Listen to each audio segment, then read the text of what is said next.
Hello everyone, my name is Gulab Shah और आप सभी देख रहे हैं मेरा official channel DU education club. I hope आप सभी ठीक होंगे और आप सभी अपनी अपनी स्टडी बहुत अच्छे से कर रहे होंगे। देखिए, आज की जो मेरी वीडियो होने वाली है वो BA प्रोग्राम सेकंड सेमेस्टर की होने वाली है। सेकंड सेमेस्टर में जो आपकी पॉलिटिकल साइंस है, इस बुक के जो इंपॉर्टेंट क्वेश्चन विद आंसर है हम लोग उसे कवर करने वाले हैं। एंड देखिए, ये जो बुक है आपकी पॉलिटिकल साइंस की, इसका नाम है इंडियन गवर्नमेंट एंड पॉलिटिक्स, भारतीय राजनीति और सरकार। अगर आपके पास भी ये बुक है तो ये वीडियोस आप लोगों के लिए बहुत ज़्यादा इंपॉर्टेंट होने वाली हैं। अगर आपने बुक पढ़ ली है तो भी अच्छी बात है, अगर नहीं भी पढ़ी है तो भी ये सारे क्वेश्चन हर एक चैप्टर से जो इंपॉर्टेंट क्वेश्चंस होने वाले हैं वो लिए गए हैं। यानी फुल बुक के आपके important question with answer cover हो जाएंगे। तो आप जल्दी से मेरे यूट्यूब चैनल को सब्सक्राइब कर लीजिए एंड बेल आइकन को प्रेस कर लीजिए, ताकि जो मेरी अपकमिंग वीडियोज़ आएँ आप उन्हें देख पाएँ, आपके पास नोटिफिकेशन आ जाए और आप तुरंत ही उन वीडियोज़ को देख पाएँ और अपनी स्टडी कंप्लीट कर पाएँ। चलिए फिर हम लोग बिना देरी करे, बिना टाइम वेस्ट करे, अपने जो इंपॉर्टेंट क्वेश्चन विद आंसर की वीडियो है उसको देखेंगे। एंड अगर आपका ये क्वेश्चन रहता है कि अगर आपको सेल्फ स्टडी करनी है तो नोट्स कहाँ मिलेंगे, इस क्वेश्चन का आंसर मैं आपको लास्ट में दे दूंगी, तो आप लास्ट तक ज़रूर बने रहना। एंड लास्ट में मुझे ये भी बताना कि आपको ये वीडियो कैसी लगी। ठीक है, आप अपने जो राय है या ये कहूँ अपने जो विचार हैं वो भी मुझे बता सकते हैं।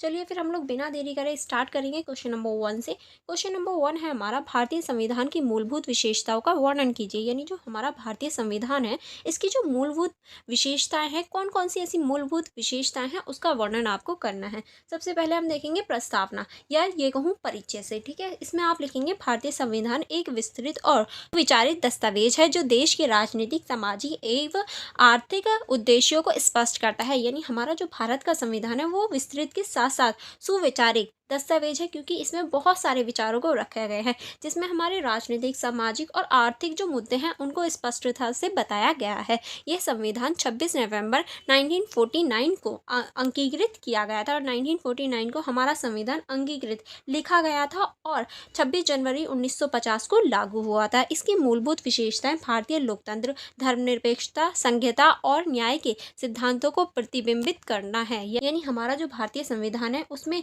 जो इसकी प्रमुख विशेषताओं की बात करें तो इसमें जो भारतीय लोकतंत्र है उसको, धर्मनिरपेक्षता को, संघीयता को, न्याय को, इन सभी को उजागर करना या प्रतिबिंब करना ही हमारे संविधान की विशेषता है। ठीक है, चलिए आगे बढ़ेंगे। आगे अब हम देखेंगे लिखित एवं विस्तृत संविधान। किस तरह से लिखित और विस्तृत संविधान है, इसमें आप लिखेंगे भारतीय संविधान विश्व का सबसे लंबा लिखित संविधान है। इसमें 395 अनुच्छेद और 22 भाग और 12 अनुसूची हैं जो कि मूल संविधान में थी। ठीक है, जो विभिन्न विषयों जैसे मूल अधिकार, नीति निर्देशक सिद्धांत, संघ और राज्य के संबंध आदि को विस्तार से दर्शाती है। यानी हम भारत का जो संविधान है इसका जो मूल अधिकार है या फिर ये कहें नीति निर्देशक जो सिद्धांत है, संघ है, राज्य है, इन सभी के बारे में हमारे संविधान में बताया गया है। ठीक है, विस्तार से। आगे अब हम देखेंगे नेक्स्ट, आप इसमें लिखेंगे संज्ञात्मक विशेषताओं के साथ साथ एकात्मकता। किस तरह से जो संज्ञात्मक विशेषता है उनके साथ साथ एकात्मकता भी है। तो इसमें आप लिखेंगे भारत को एक संघ कहा गया है, परंतु इसमें पारंपरिक संघीय व्यवस्था की तुलना में केंद्र को अधिक शक्तियां दी गई हैं। यानी देखिए, भारत को एक संघ कहा गया है, लेकिन इसके साथ साथ जो पारंपरिक संघीय व्यवस्था है उसकी तुलना में जो केंद्र है उसको ज़्यादा शक्ति दी जाती है। आपातकाल की स्थिति में यह व्यवस्था एकात्मक रूप से धारण कर लेती है, जिससे केंद्र सरकार राज्यों पर पूर्ण नियंत्रण प्राप्त कर लेती है। यानी जब ऐसी स्थिति हो जाए जिसमें हम आपातकाल लगाते हैं, यानी ऐसी स्थिति जो हमारे युद्ध हो गए या फिर कोई ऐसी सिचुएशन आ जाए जैसे कि कोविड-19 आया था, ऐसी महामारी आ जाए जब आपातकाल घोषित हो, तो उस टाइम पे जो भी शक्तियाँ होती हैं वो सारी केंद्र के पास चली जाती हैं और राज्य केंद्र के अधीन नियंत्रण में आ जाता है या राज्य केंद्र के अधीन कार्य करता है। ठीक है, नेक्स्ट अब हम देखेंगे मौलिक अधिकार। किस तरह से संविधान के भाग 3 में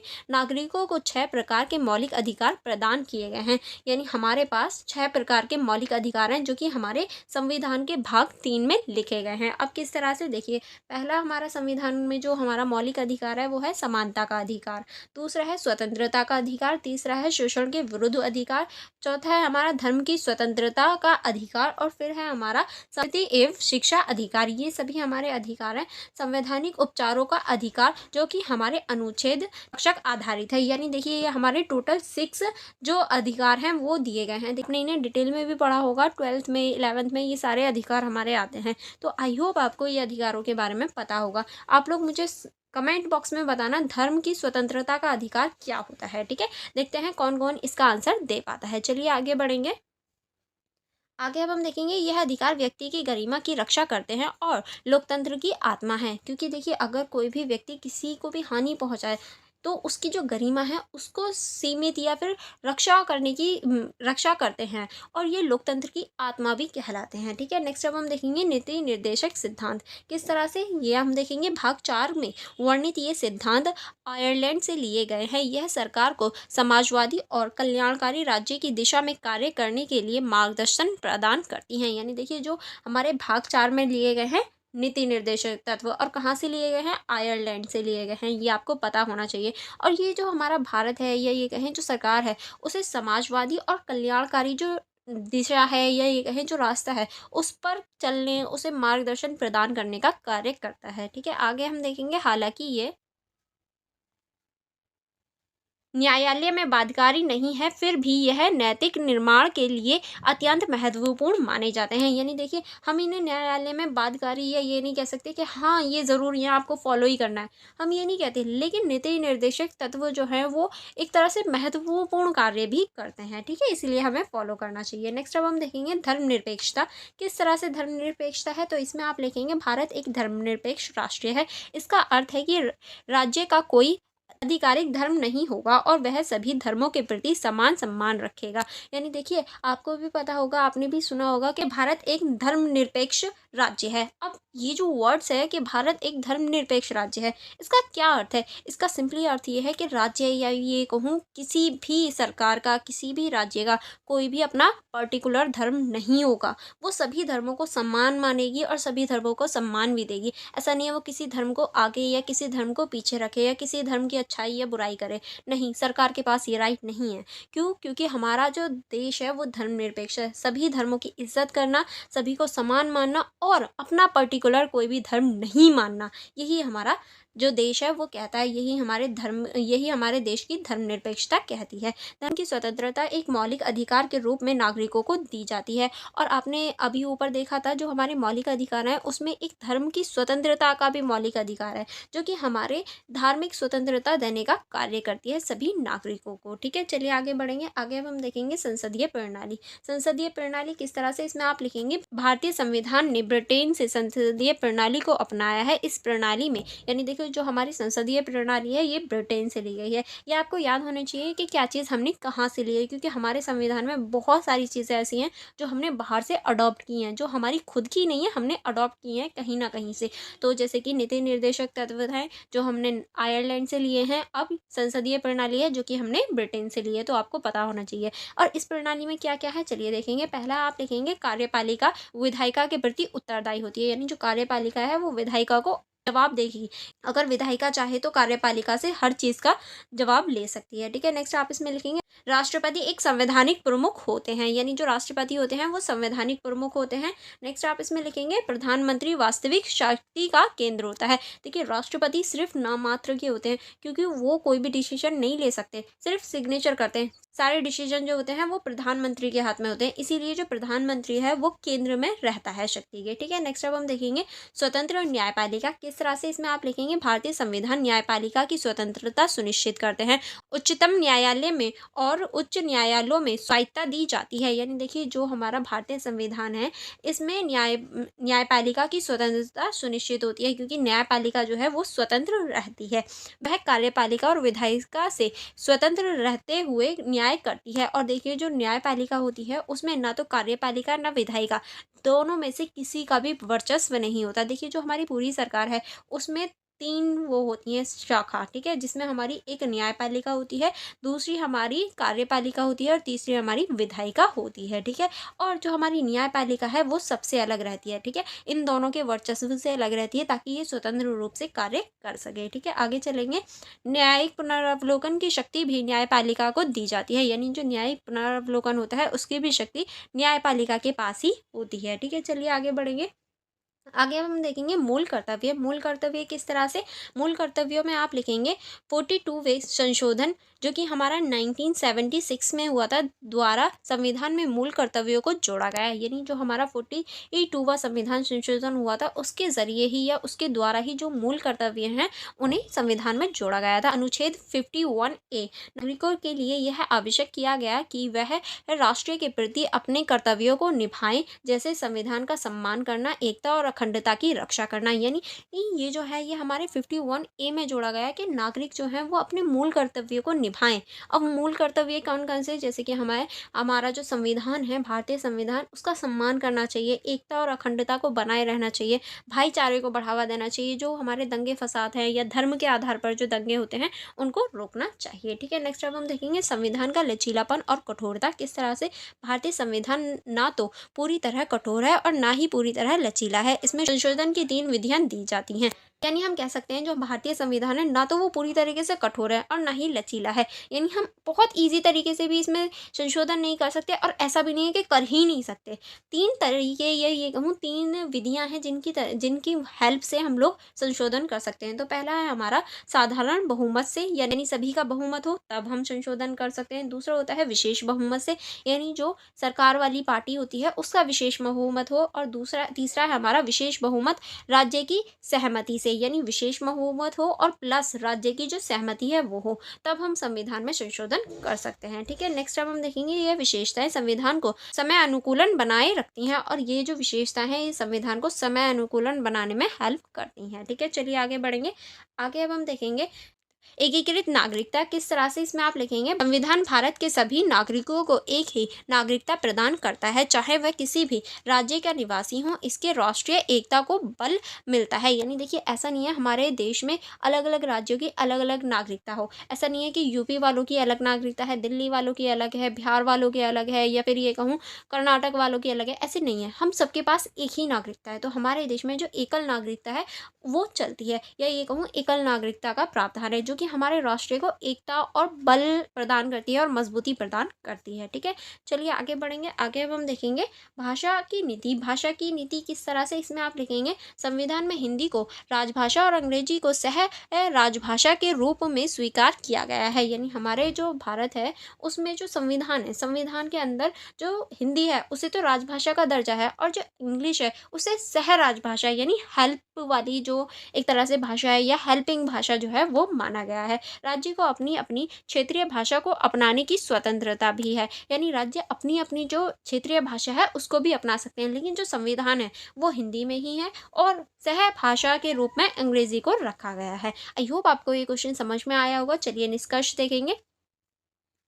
देखिए ये क्वेश्चन बहुत ज़्यादा इंपॉर्टेंट है, तो आप इसको अच्छे से पढ़ना और अच्छे से इसको रीड आउट करने के बाद अच्छे से याद करना। ठीक है, चलिए निष्कर्ष में आप लिखेंगे भारतीय संविधान की मूलभूत विशेषताएं इसे एक अनूठा और जीवित दस्तावेज बनाती हैं। अभी हमने देखा कितनी सारी विशेषताएं हैं, इनकी वजह से हमारा जो संविधान है वो एक अनूठा और जीवित दस्तावेज है। ठीक है, जीवित इसलिए क्योंकि हम इसमें चेंजेस कर सकते हैं। कोई निर्जीव तब होता है जब उसमें कोई भी चेंजेस ना हो पाए, इसीलिए भारतीय संविधान को हमेशा जीवित दस्तावेज के रूप में जाना जाता है। यह विभिन्न परंपराओं और व्यवस्थाओं का मिश्रण है जो भारत जैसी विविधताओं से भरे देश के लिए उपयुक्त है, क्योंकि हमारे देश में भी अलग अलग कल्चर के अलग अलग धर्म के लोग होते हैं, इसीलिए विविधताओं के लिए विविधताओं वाला संविधान ही होना चाहिए। इसकी सबसे बड़ी विशेषता है इसकी लचीलापन और समावेशी प्रकृति है, क्योंकि हम इसमें लचीलापन है इसलिए हम इसमें बदलाव कर सकते हैं, जो समय और आवश्यकता के अनुसार खुद को बदलने की शक्ति रखता है। जैसे अभी मैंने बताया समय और आवश्यकता जब होती है हम अपने संविधान में चेंजेस कर सकते हैं, इसीलिए ये जीवित दस्तावेज भी कहलाता है। यह संविधान न केवल भारत की राजनीतिक व्यवस्था की नींव है, बल्कि इसके लोकतांत्रिक मूल्य, मानव अधिकार, सामाजिक न्याय और राष्ट्र की एकता का संरक्षण भी करते हैं। इसी वजह से हम यहाँ पर राष्ट्र की एकता, सामाजिक न्याय और मानव मूल्य जैसे जो तत्व हैं उनको देख सकते हैं। ठीक है, चलिए नेक्स्ट क्वेश्चन की तरफ चलेंगे। अब हम नेक्स्ट क्वेश्चन है हमारा मौलिक अधिकार और नीति निर्देशित तत्व विरोधात्मक नहीं बल्कि एक दूसरे के पूरक हैं, विवेचना कीजिए। यानी आपको इस क्वेश्चन में बताना है कि जो मौलिक अधिकार होते हैं और नीति निर्देशक तत्व होते हैं, ये एक दूसरे के विरोधात्मक नहीं है, एक दूसरे के विरोध में नहीं होते, बल्कि एक दूसरे के पूरक हैं। किस तरह से ये आपको बताना है, चलिए देखेंगे। इसमें आप लिखेंगे परिचय में, भारतीय संविधान में मौलिक अधिकार भाग 3 और नीति निर्देशक तत्व भाग 4 दो अत्यंत महत्वपूर्ण भाग है। यानी जो मौलिक अधिकार हैं वो भाग 3 और नीति निर्देशक तत्व हैं वो भाग 4 में दिए गए हैं। प्रथम दृष्टि में यह दोनों तत्व परस्पर विरोधाभासी प्रतीत हो सकते हैं। यानी अगर हम पहले देखेंगे तो ऐसा लग सकता है दोनों एक दूसरे के विरोधाभासी हैं, क्योंकि मौलिक अधिकार व्यक्तिगत स्वतंत्रता और न्यायिक संरक्षण की गारंटी देते हैं, जबकि नीति निर्देशक तत्व राज्य के कर्तव्यों और सामाजिक आर्थिक लक्ष्यों पर बल देते हैं। यानी जो मौलिक अधिकार हैं वो हमारे नागरिकों के जो स्वतंत्रता है, व्यक्तिगत स्वतंत्रता है, न्यायिक संरक्षण है, उसकी गारंटी देते हैं। और जो नीति निर्देशक तत्व हैं वो राज्य के कर्तव्य, सामाजिक आर्थिक जो लक्ष्य हैं उन पर बल देते हैं, जिनका पालन न्यायालय द्वारा बाध्य नहीं किया जा सकता। फिर भी इन दोनों में मूलभूत एकता है और यह वास्तव में एक दूसरे के पूरक है, और इसी वजह से हम कह सकते हैं दोनों में मूलभूत एकता है। और अगर हम रियलिटी में देखें तो ये एक दूसरे के पूरक है, विरोधाभासी नहीं। किस तरह से, चलिए देखेंगे। इसमें हम देखेंगे उद्देश्यों में सामंजस्य। किस तरह से उद्देश्यों में सामंजस्य है, तो हम देखेंगे मौलिक अधिकार व्यक्ति को स्वतंत्रता और गरिमा से जानने का अधिकार प्रदान करते हैं। वहीं नीति निर्देशक तत्व इस बात को सुनिश्चित करने का प्रयास करते हैं कि ये हर नागरिक को समान अवसर, शिक्षा, स्वास्थ्य और सामाजिक सुरक्षा मिल सके। दोनों का उद्देश्य व्यक्ति का सर्वग्राही विकास और कल्याणकारी राज्य की स्थापना है। यानी दोनों ही व्यक्तियों के विकास और राज्य को आगे बढ़ाने के लिए कार्य करते हैं। ठीक है, नेक्स्ट अब हम देखेंगे न्यायपालिका की भूमिका। किस तरह से भारतीय न्यायपालिका ने अपने कई ऐतिहासिक निर्णयों में यह स्पष्ट किया है कि मौलिक अधिकार और नीति निर्देशक तत्व विरोध में नहीं। उदाहरण किस तरह से हम कह सकते हैं कि ये दोनों ही एक दूसरे से कभी भी विरोध में नहीं होते। उदाहरण के लिए आप लिखेंगे केशवानंद भारती केस, जो कि हुआ था 1973 में। ठीक है, सुप्रीम कोर्ट ने कहा कि मौलिक अधिकारों की व्याख्या नीति निर्देशक तत्व की पुष्टि में की जानी चाहिए। यानी सुप्रीम कोर्ट ने ये कहा था कि मौलिक अधिकारों की जो व्याख्या है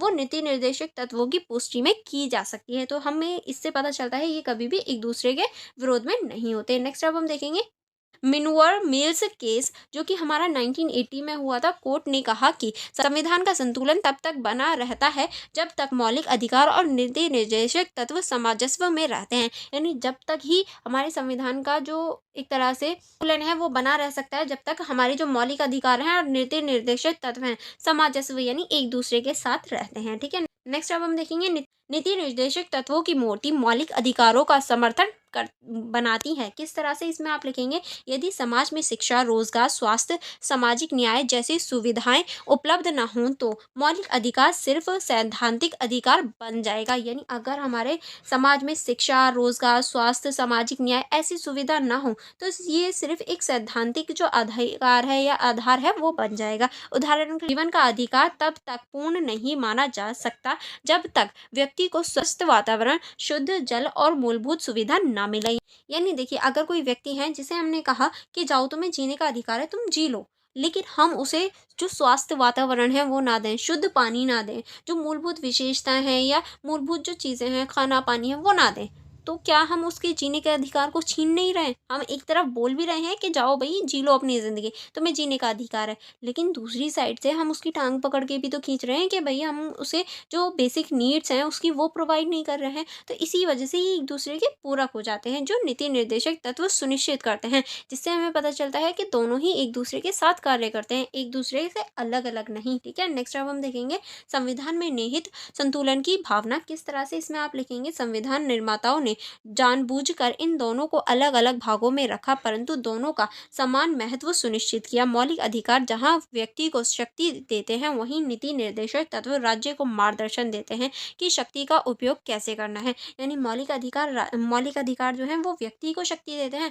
और नीति निर्देशक जो है वो राज्य को बताते हैं कि किस तरह से कार्य करना है, किस तरह से शक्ति का प्रयोग करना है, ताकि जो सारी चीज़ें हैं उन्हें सुव्यवस्थित तरीके से चलाया जा सके। अब हम देखेंगे इस क्वेश्चन का निष्कर्ष में आप लिखेंगे मौलिक अधिकार और नीति निर्देशक तत्व एक रथ के दो पहिए हैं। दोनों का उद्देश्य भारत का एक न्यायपूर्ण, समतामूलक और समावेशी समाज बनाना है। यानी दोनों ही एक तरह से एक जो रथ है उसके दोनों पहिए हैं, क्योंकि दोनों अलग अलग नहीं चलते, एक साथ ही चलते हैं। और दोनों का उद्देश्य भारत को एक न्यायपूर्ण और समानतामूलक और समावेशी जो राज्य है वो बनाना है। इनका परस्पर पूरक संबंध न केवल संविधान की सामग्री दृष्टि को दर्शाता है, बल्कि एक संतुलित लोकतांत्रिक व्यवस्था की आधारशिला को भी बनाए रखता है। यानी हम कह सकते हैं दोनों ही एक तरह से संतुलन और न्यायिक व्यवस्था है उसको आधारभूत बनाने के साथ साथ उसे संतुलन के साथ चलाते हैं। ठीक है।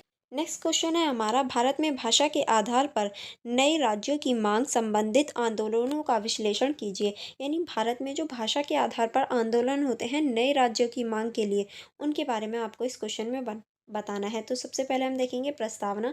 प्रस्तावना में आप लिखेंगे, स्वतंत्रता के बाद भारत को एक बहुभाषाई राष्ट्र के रूप में स्वीकार किया गया। क्योंकि देखिए हमारे भारत में एक भाषा ना बोली जाने के अलावा अलग अलग भाषाएं बोली जाती हैं, अलग अलग क्षेत्रों पर अलग अलग भाषाएं हम देख सकते हैं। इसलिए हम भारत को बहुराष्ट्रीय भाषा के रूप में देख सकते हैं। देश की विभिन्न भाषा न केवल सांस्कृतिक पहचान का आधार थी, बल्कि वह राजनीतिक प्रतिनिधित्व और प्रशासनिक सुविधाओं से भी जुड़ी हुई थी। क्योंकि हमारे देश की एक तरह से पहचान है, या ये कहें राजनीतिक पहचान के साथ साथ जो हमारी सांस्कृतिक पहचान है और प्रशासनिक सुविधा हैं, उन सभी से जुड़ी हुई हैं हमारी बहुभाषाएं। इसीलिए समय समय पर विभिन्न क्षेत्रों से भाषा के आधार पर राज्यों के पुनर्गठन की मांग उठ रही है। और इसीलिए हम कह सकते हैं समय समय पर अलग अलग क्षेत्रों पे भाषा के आधार पर राज्य के पुनर्गठन यानी दोबारा से राज्य का गठन की मांग उठती रहती है। ठीक है। किस तरह से, सबसे पहले हम देखेंगे आंध्र आंदोलन, प्रथम भाषा आधारित आंदोलन। देखिए जो आंध्र आंदोलन है ये सबसे पहला आंदोलन है जो भाषा के आधार पर हुआ था। भारत में भाषा के आधार पर राज्य बनने की पहली मांग तेलुगु भाषी क्षेत्र के लिए उठी। यानी सबसे पहली मांग ही जो उठी थी वो तेलुगु भाषी क्षेत्रों के लिए उठी थी। स्वतंत्रता के तुरंत बाद पोट्टी श्रीरामुलु ने अलग आंध्र प्रदेश की मांग को लेकर आंदोलन किया और उनकी मृत्यु के बाद जनता में उग्र आंदोलन शुरू हो गया। यानी देखिए स्वतंत्रता के तुरंत बाद ही जो पोट्टी श्रीरामुलु हैं उन्होंने आंध्र प्रदेश में भाषा के आधार पर अलग आंध्र प्रदेश की इन्होंने मांग की थी, लेकिन इनकी मांग सुनी नहीं गई थी। और क्या हुआ कि ये अनशन कर रहे थे और अनशन करते हुए ही इनकी मृत्यु हो जाती है। तो वहाँ की जो जनता है फिर और ज़्यादा भड़क जाती है। इसके परिणाम स्वरूप 1953 में आंध्र प्रदेश का गठन हो गया। अब देखिए जनता इतनी भड़क गई तो इसी वजह से 1953 में एक अलग राज्य की स्थापना हो गई थी। ठीक है। दूसरा हम देखेंगे राज्य पुनर्गठन आयोग, जो कि हमारा 1853 में ही बना था। तेलंगाना आंदोलन की सफलता के बाद केंद्रीय राज्य ने 1953 में राज्य पुनर्गठन आयोग की स्थापना की। इस आयोग ने 1953 में राज्य पुनर्गठन अधिनियम की सिफारिश की, जिसके अनुसार राज्य का पुनर्गठन भाषाई आधार पर किया गया या भाषाई आधार पर हो गया था। मेनली आपको ये याद रखना है कि जो राज्य पुनर्गठन आयोग है उसकी स्थापना कब हुई, तो उसकी स्थापना 1953 में हुई थी। ठीक है। चलिए आगे बढ़ेंगे। आगे अब हम देखेंगे अन्य भाषाई आंदोलनों। अगर हम अन्य भाषाई आंदोलनों की बात करें तो महाराष्ट्र और गुजरात, जो कि हमारा 1960 में है, मराठी और गुजराती भाषा लोगों के आंदोलन में मुंबई राज्य को विभाजित कर दो अन्य राज्य बन गए। और जो मराठा और गुजराती भाषाई हैं वो बम्बई को एक तरह से अलग विभाजित करके अलग राज्य बन गए थे। अगर हम पंजाब की बात करें तो 1966 में पंजाबी भाषाई लोगों के लिए पंजाब का पुनर्गठन हुआ और हरियाणा और तथा हिमाचल प्रदेश अस्तित्व में आए। अब पंजाब से ही हरियाणा और जो हिमाचल प्रदेश है वो भी अस्तित्व में आए थे, पंजाबी लोगों के लिए ही बनाई। ठीक है। आगे अब हम देखेंगे असम और उत्तर पूर्व। ये ओणम, मिजो, मणिपुरी और नागा भाइयों के आंदोलनों ने कई नए राज्यों की नींव रखी, जैसे मिजोरम, मेघालय, नागालैंड आदि। ये और भी राज्य हमारे भाषा के आधार पर बने, जैसे कि हम मिजोरम कह सकते हैं, मेघालय बोल सकते हैं, नागालैंड बोल सकते हैं। ठीक है। नेक्स्ट अब हम देखेंगे भाषा और राजनीतिक पहचान किस तरह से, चलिए इसको देखेंगे। इसमें आप लिखेंगे आंदोलनों ने यह स्पष्ट किया कि भारत में भाषा केवल संप्रेषण का माध्यम नहीं है बल्कि सांस्कृतिक गर्व और पहचान का भी प्रतीक है। यानी इन आंदोलनों से हमें पता चला कि भारत में जो भाषा है वो सिर्फ संप्रेषण यानी हमारी सूचना का आदान प्रदान करने का ही माध्यम नहीं है, बल्कि हमारी सांस्कृतिक गौरव और जो हमारी पहचान है उसका भी प्रतीक है। भाषा आधारित राज्य बनने से स्थानीय भाषाओं को संरक्षण और विकास मिला तथा प्रशासनिक सुविधा भी बढ़ गई थी, क्योंकि देखिए अगर वही चीज़ें प्रशासन में उन्हीं की भाषा में हो तो उन्हें प्रशासनिक सुविधा मिलने लगी। अब देखिए हम हिंदी बोलते हैं, अगर हमारी सारी चीज़ें तेलुगु में हो जाए, क्या वो चीज़ें हमें समझ में आएंगी कि हमारा संविधान क्या कह रहा है? इसी तरीके से जो तेलुगु लोग हैं उन्होंने अपनी भाषा का चयन किया या अपनी भाषा को बढ़ाने का प्रयास किया था। ठीक है, चलिए आगे बढ़ेंगे। आगे अब हम देखेंगे समसामयिक प्रभाव और सावधानियाँ। किस तरह से समसामयिक प्रभाव और सावधानियाँ थी, इसमें आप लिखेंगे हालांकि भाषा के आधार पर राज्य निर्माण से स्थानीय विकास को बल मिला, परंतु अत्यधिक भाषाई क्षेत्रवाद कभी कभी राष्ट्र की एकता के लिए चुनौती भी बन सकता है। अब देखिए स्थानीय लोगों को कुछ सुविधा तो मिली, लेकिन अगर हम हर राज्य को उनकी भाषा के आधार पर बनाने लगेंगे तो चुनौतियाँ भी पैदा होंगी, जो कि हमारे देश ने फेस भी की थी। अतः संविधान और केंद्र सरकार ने हमेशा राज्य की एकता और विविधता के संतुलन को बनाए रखने का प्रयास किया। और हम लास्ट में कह सकते हैं जो हमारा संविधान है और केंद्र सरकार है उसने हमेशा जो पूरा ही राष्ट्र है या ये कहूँ पूरा जो देश है उसकी एकता विविधता का संतुलन बनाने का प्रयास किया है। अब हम देखेंगे निष्कर्ष। निष्कर्ष में आप लिखेंगे भारत में भाषा के आधार पर राज्यों की मांग ने देश की संवेदनशील संघीय व्यवस्था को चाया है। यह प्रक्रिया एक लोकतांत्रिक माध्यम से सामाजिक पहचान को मान्यता देने का प्रयास करती है, और इसी वजह से हम कह सकते हैं ये एक तरह से लोकतांत्रिक जो राज्य है या लोकतांत्रिक जो माध्यम है उसे सामाजिक पहचान देने का कार्य करती है। हालांकि इसने कुछ चुनौतियां भी उत्पन्न की हैं, फिर भी यह भारत के एकता में विविधता का ही भावना को सशक्त बनाती है। अब इसकी चुनौतियों के साथ भी हम कह सकते हैं ये फिर भी हमारी जो भारत की विविधता है उसमें एकता को बनाए रखने या बढ़ावा देने का कार्य करती है। नेक्स्ट क्वेश्चन है हमारा, प्रधानमंत्री के दल एवं संसद की भूमिका का अध्ययन कीजिए। यानी इस क्वेश्चन में आपको प्रधानमंत्री जो होते हैं उनके दल और जो संसद में उनकी भूमिका होती है उसके ऊपर आपको अध्ययन करना है, उसके ऊपर बताना है। ठीक है, तो हम पहले प्रस्तावना देखेंगे या परिचय देखेंगे। इसमें आप लिखेंगे भारतीय संसदीय लोकतंत्र में प्रधानमंत्री देश के कार्यपालिका का वास्तविक प्रमुख होता है। यानी अगर हम वास्तविक प्रमुख की बात करें तो वो हमेशा प्रधानमंत्री ही होता है, क्योंकि सारे कार्य जितने भी कार्य होते हैं वो प्रधानमंत्री की ही सहायता या प्रधानमंत्री की ही सलाह से होते हैं। राष्ट्रपति तो सिर्फ सिग्नेचर करता है, वह न केवल सरकार का संचालन करता है बल्कि वह संसद और सत्तारूढ़ पदों में अत्यंत प्रभावशाली भूमिका भी निभाता है। यानी जो भी हम कह सकते हैं जो कर्ता धर्ता होता है वो प्रधानमंत्री ही होता है। उसकी स्थिति को केवल प्रधानमंत्री नहीं बल्कि प्रधान सत्ता कहा जाता है, और उसकी स्थिति या उसको हम केवल प्रधानमंत्री ही नहीं, अगर हम उसे प्रधान सत्ता भी कहें तो भी कोई गलत बात नहीं है, क्योंकि उसी के हाथ में सारी चीज़ें होती हैं, सारी सत्ता प्रधानमंत्री के हाथ में होती है। अब हम देखेंगे संसद में प्रधानमंत्री की भूमिका, कि संसद में प्रधानमंत्री की क्या भूमिका होती है। ठीक है, चलिए इसमें देखेंगे। पहला हम देखेंगे लोकसभा का नेतृत्व, किस तरह से प्रधानमंत्री लोकसभा का नेता होता है और सरकार की नीतियों कार्यक्रमों एवं विधायी प्रस्तावों को संसद में प्रस्तुत करता है। वह संसद में अपनी ही पार्टी और मंत्रिमंडल का प्रतिनिधित्व करता है। यानी जो प्रधानमंत्री होता है वो लोकसभा का नेता होता है और जो नीतियाँ होती हैं कार्य होते हैं उन सभी पर चर्चा करता है, और अपनी पार्टी का मंत्रिमंडल का पूरे का प्रधानमंत्री जो होता है वो प्रधान होता है। ठीक है, अब हम देखेंगे उत्तरदायित्व। उत्तरदायित्व में आप लिखेंगे प्रधानमंत्री अपने मंत्रिमंडल सहित संसद विशेष रूप से लोकसभा के प्रति उत्तरदायी होता है। यह लोकसभा में सरकार बहुमत खो दे तो प्रधानमंत्री को त्यागपत्र देना पड़ता है। यानी देखिए प्रधानमंत्री जो होता है वो अपनी ये जो मंत्रिमंडल है उसकी तो उस पे तो वो जवाब देगा ही, बल्कि वो लोकसभा में भी उत्तरदायी है सारी चीज़ों का जवाब देना होता है प्रधानमंत्री को लोकसभा में। और अगर लोकसभा में वो बहुमत खो दे प्रधानमंत्री को त्याग पत्र भी देना होता है, यानी उसे बहुमत के साथ रहना होता है लोकसभा में। ठीक है, अब हम देखेंगे विधायी कार्यक्रमों का समन्वय, किस तरह से विधायी जो कार्यक्रम है उनका समन्वय होता है, इसको देख लेंगे। इसमें आप लिखेंगे वह संसद में पारित होने वाले विधायकों और नीतियों के लिए रणनीति बनाता है और बहसों में हिस्सा लेता है, जिससे सरकार की नीति स्पष्ट होती है। यानी देखिए बहस जो चर्चा होती है उनमें भी एक तरह से पार्टिसिपेट करता है, हिस्सा लेता है। ठीक ठीक है। नेक्स्ट अब हम देखेंगे दल में प्रधानमंत्री की भूमिका। अगर हम किसी दल में प्रधानमंत्री की भूमिका की बात करें तो इसमें आप पहला लिखेंगे सत्तारूढ़ दल का नेता। किस तरह से जो सत्तारूढ़ दल होता है उसका नेता होता है प्रधानमंत्री।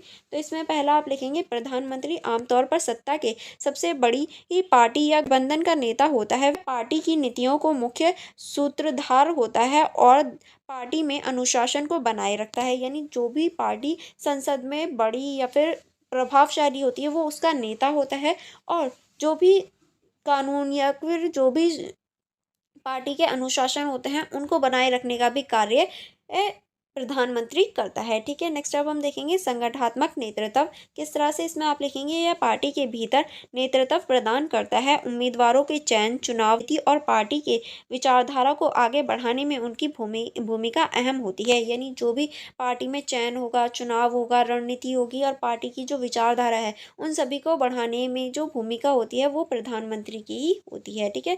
नेक्स्ट हम देखेंगे, नेक्स्ट में आप लिखेंगे दल और सरकार के बीच सेतु। किस तरह से प्रधानमंत्री दल के हितों और जन आकांक्षाओं से जुड़कर सरकार की नीति निर्धारण में संतुलन बनाता है। यानी ये जो है ये संतुलन बनाने का भी कार्य करता है। नेक्स्ट है हमारा संसदीय लोकतंत्र में केंद्रीय भूमिका। किस तरह से संसदीय लोकतंत्र में केंद्रीय भूमिका होती है, चलिए इसको देख लेते हैं। इसके अंतर्गत आप लिखिए प्रधानमंत्री की शक्ति केवल संवैधानिक पद पर आधारित नहीं होती बल्कि उनके नेतृत्व, कौशल, राजनीतिक प्रभाव और जन समर्थन पर भी निर्भर करती हैं। यानी जो प्रधानमंत्री की शक्तियां होती हैं वो केवल जो संवैधानिक पद है उस पर आधारित नहीं होती बल्कि उनका जो नेतृत्व होता है, नेतृत्व, कौशल, राजनीतिक प्रभाव और जो जन समर्थन होता है उस पर भी निर्भर करती हैं। संसद और दल दोनों में उनकी भूमिका यह तय करती है कि वह नीति निर्माता, प्रवक्ता और प्रशासन के रूप में कितना प्रभावी हैं। यानी उनकी जो भूमिका होगी वही निर्धारित करेगी कि वो निर्माता के रूप में या फिर प्रवक्ता के रूप में या फिर प्रशासन के रूप में वो कितने प्रभावी कार्य कर रहे हैं। ठीक है। चलिए अब हम निष्कर्ष देखेंगे। निष्कर्ष में आप लिखेंगे प्रधानमंत्री भारतीय संसदीय व्यवस्था का केंद्र बिंदु है। संसद में वह नीतियों का प्रस्ताव और दल में नेतृत्व का केंद्र होते हैं। यानी वो ही नीतियां बनाते हैं और दल में जो केंद्र होता है वो भी प्रधानमंत्री ही होता है। उनकी प्रभावशालीता भूमिका भारत में के लोकतंत्र को स्थापत्य और दिशा प्रदान करती है। संसद और दल में संतुलन बनाए रखने की उनकी राजनीतिक कौशल का परिणाम होता है। ठीक है। यही इनकी राजनीतिक कौशल होती है। आई होप आपको ये क्वेश्चन समझ में आ गया होगा। चलिए नेक्स्ट देखेंगे। नेक्स्ट क्वेश्चन है हमारा संसाधनात्मक शासन प्रणाली से आप क्या समझते हैं। यानी संसाधनात्मक जो शासन प्रणाली होती है आखिर वो होती क्या है और आप इससे क्या समझते हैं ये आपको बताना है। चलिए देखेंगे परिचय से। परिचय में आप क्या लिखेंगे, संसाधनात्मक शासन प्रणाली वह शासन व्यवस्था है जिसमें कार्यपालिका विधायिका के प्रति उत्तरदायी होती है। यानी ऐसी कार्यप्रणाली जिसमें जो कार्यपालिका है वो विधायिका के प्रति उत्तरदायी हो। ठीक है। यानी वो उसे आंसर दे। इसमें प्रधानमंत्री सरकार का वास्तविक प्रमुख होता है और राष्ट्रपति या सम्राट केवल संवैधानिक प्रमुख होता है। भारत ने यह प्रणाली ब्रिटेन से अपनाई है। यानी देखिए जो प्रधानमंत्री होगा वो वास्तविक जो एक तरह से नेता है वो प्रधानमंत्री होगा और जो राष्ट्रपति होगा वो सिर्फ सम्राट होगा। ठीक है। इस तरह से या नामात्र प्रधानमंत्री होगा। इस तरह से हम इसे देख सकते हैं। और देखिए यही चीज़ हमारे भारत में भी है और भारत ने इसे कहाँ से अपनाया है, ब्रिटेन से अपनाया है। ठीक है। अगर हम प्रमुख विशेषताओं की बात करें तो पहला हम देखेंगे द्वैत कार्यपालिका। किस तरह से द्वैत कार्यपालिका होती है, चलिए इसे देखेंगे। इसमें आप लिखेंगे इस प्रणाली में कार्यपालिका को दो भागों में बांटा जाता है। किस तरह से, पहला होता है हमारा नामात्र प्रमुख जो हमारे राष्ट्रपति होते हैं जो भारत में होते हैं। ठीक है। फिर होता है वास्तविक प्रमुख जो कि प्रधानमंत्री या मंत्री परिषद के रूप में हम देख सकते हैं। ठीक है। चलिए आगे बढ़ेंगे।